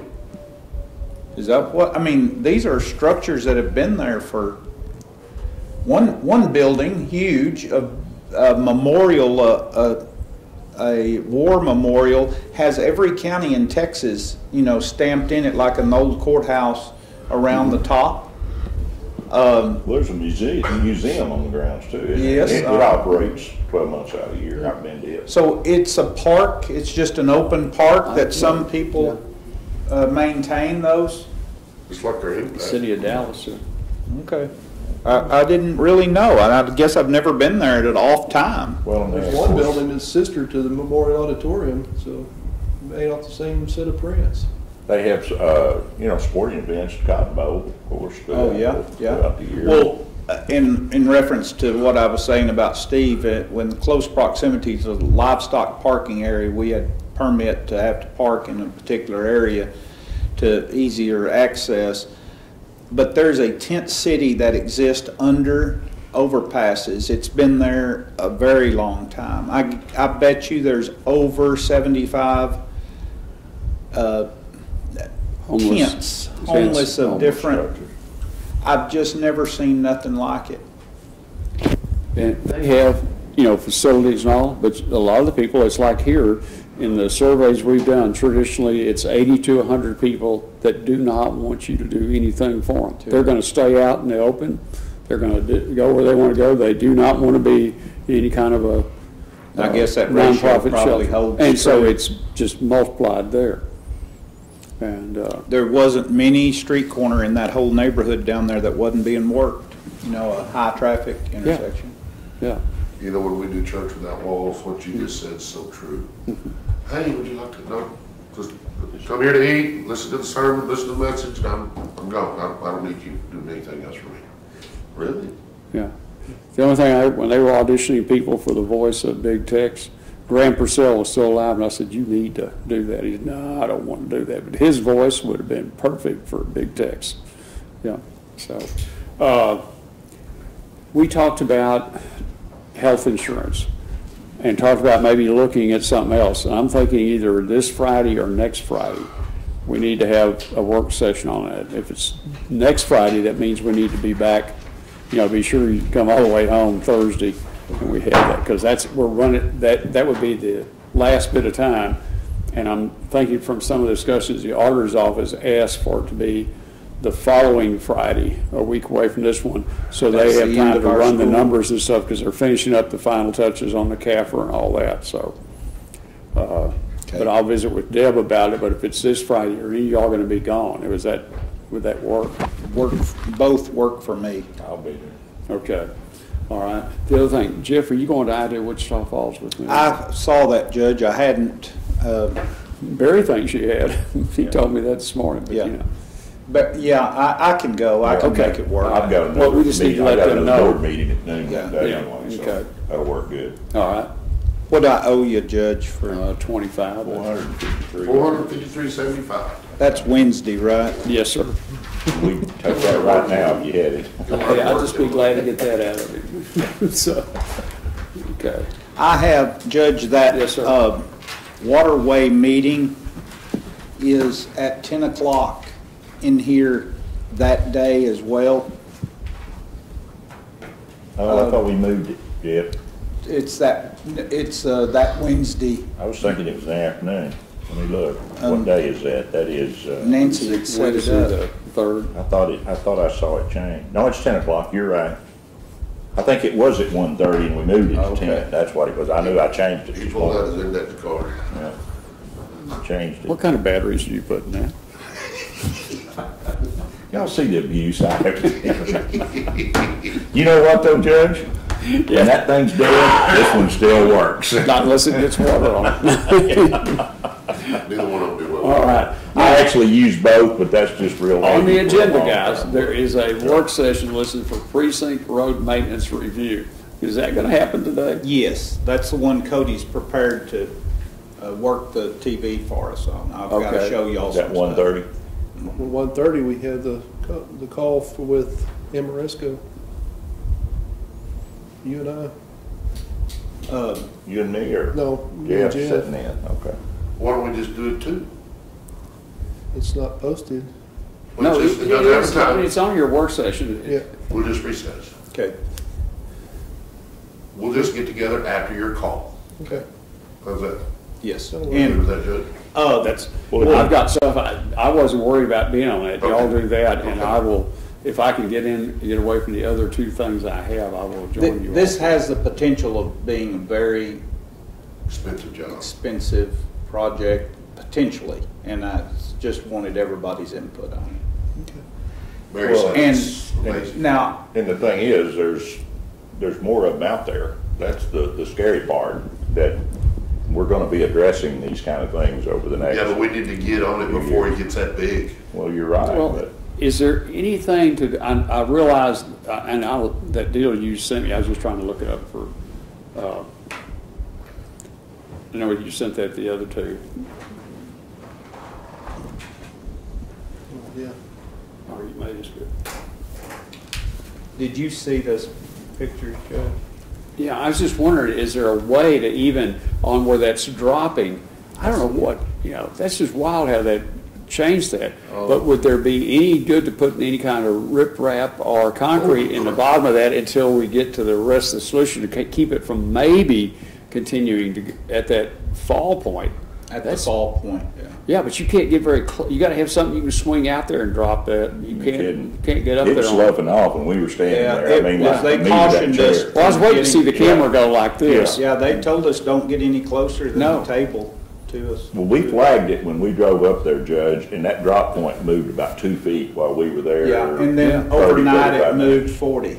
Yeah. Is that on public or private land that we're talking about right now? Well, we don't know. From what we've talked about so far, we think it's our easement that it's eroding. It's on an old county road that we're not operating anymore. Did you all get a chance to look at that idea you and I talked about going west around the older road as a? Yes, and I talked to the commissioner over there in Wilbarger County, and David was going to fly it, and they got hung Friday, but was able to get down there close. We met, and he said, here's my dilemma. Jeff, I just can't spend any money. I lose it completely every time because it parallels with Adams Creek, and Adams Creek just takes it. Goes away. I'll be done. Okay. And it just washes completely. So we're not out. any better off. Whatever would make the other a problem is a problem there It's too. the same, it's probably deeper, Judge, over there. Dang. Adams Creek comes in and makes a horseshoe around these 3 homes and properties there. And when it's bad on one side, it's going to be on the What's other. interesting about this, Judge, and we couldn't come up with an answer for this, is what's changed? Yeah. I mean, we had a pretty much, I'd call it a catastrophic event up there on about a 3-inch rain. And we've had much bigger events than that didn't, and that's, nobody could seem to answer. Well, yeah, June of 15, Yeah. we had much more significant rainfall in that area. I don't know. I was shocked. We drove up there. I had no idea it was that big. Where's it located?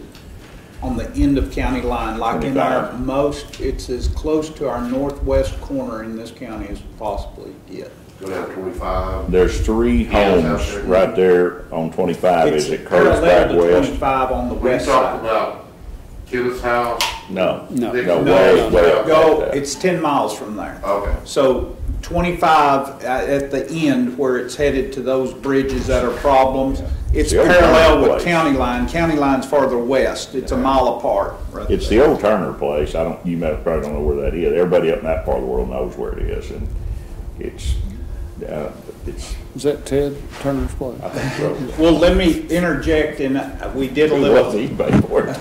Yeah. Mark and I had a favorable visit with Amoresco on Thursday, Mark.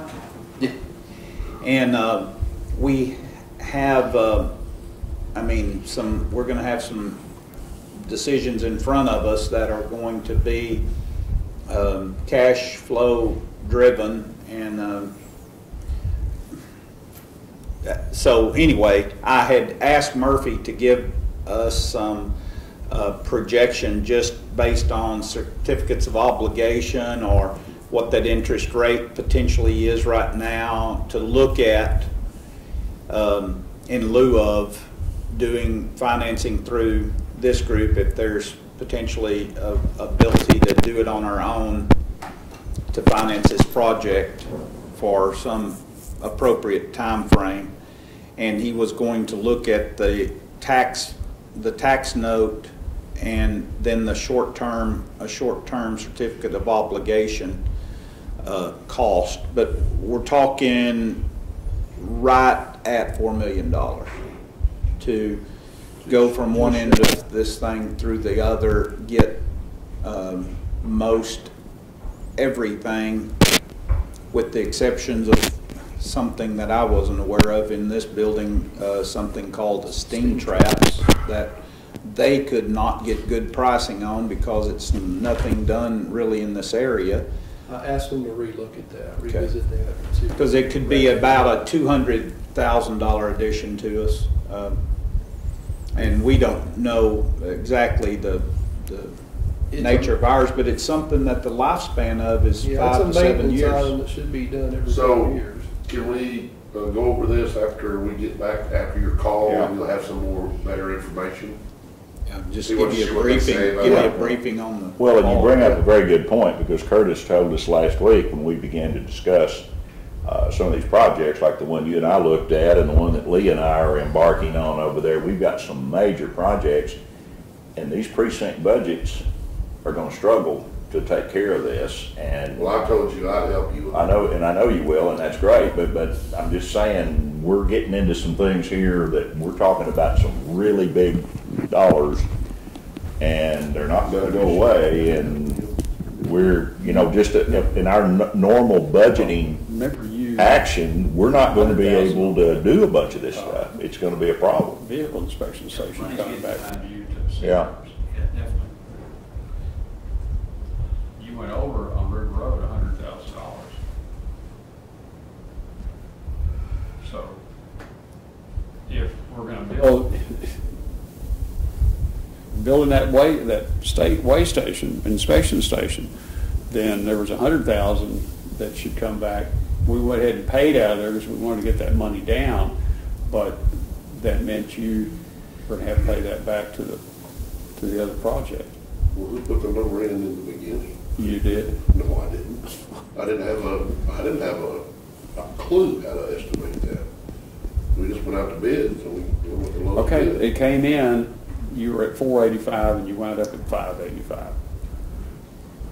No, 389. Well, it You're built right. out bigger than what we had Yeah. bid, because I think we got into some measurement Well, issues that maybe we didn't have. I think that's right. I think yeah, that's exactly That's right. what It it was was. I mean- figured at 18 foot.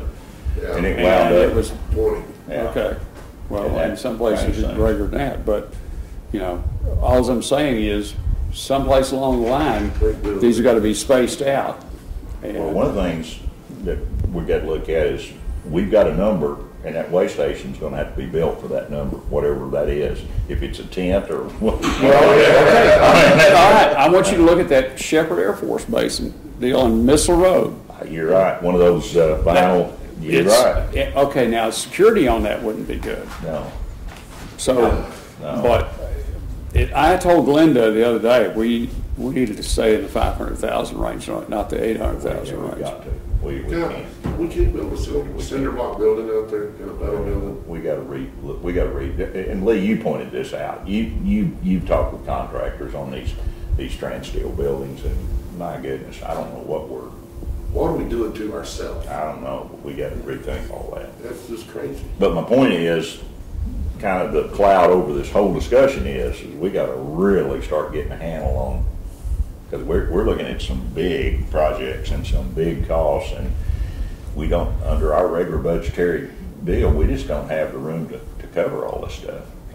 I should be getting y'all your monthly reports the next few days. Yeah.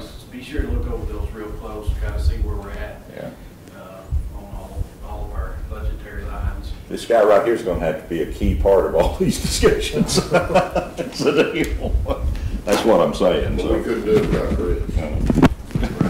All right, let's go, let's get back. Yeah, Okay, we're gonna recess and y'all are gonna reconvene, some point. Okay, you've got to at least reconvene to get us out of this. We'll reconvene. My gosh, it's getting expensive, Judge. Yeah. Take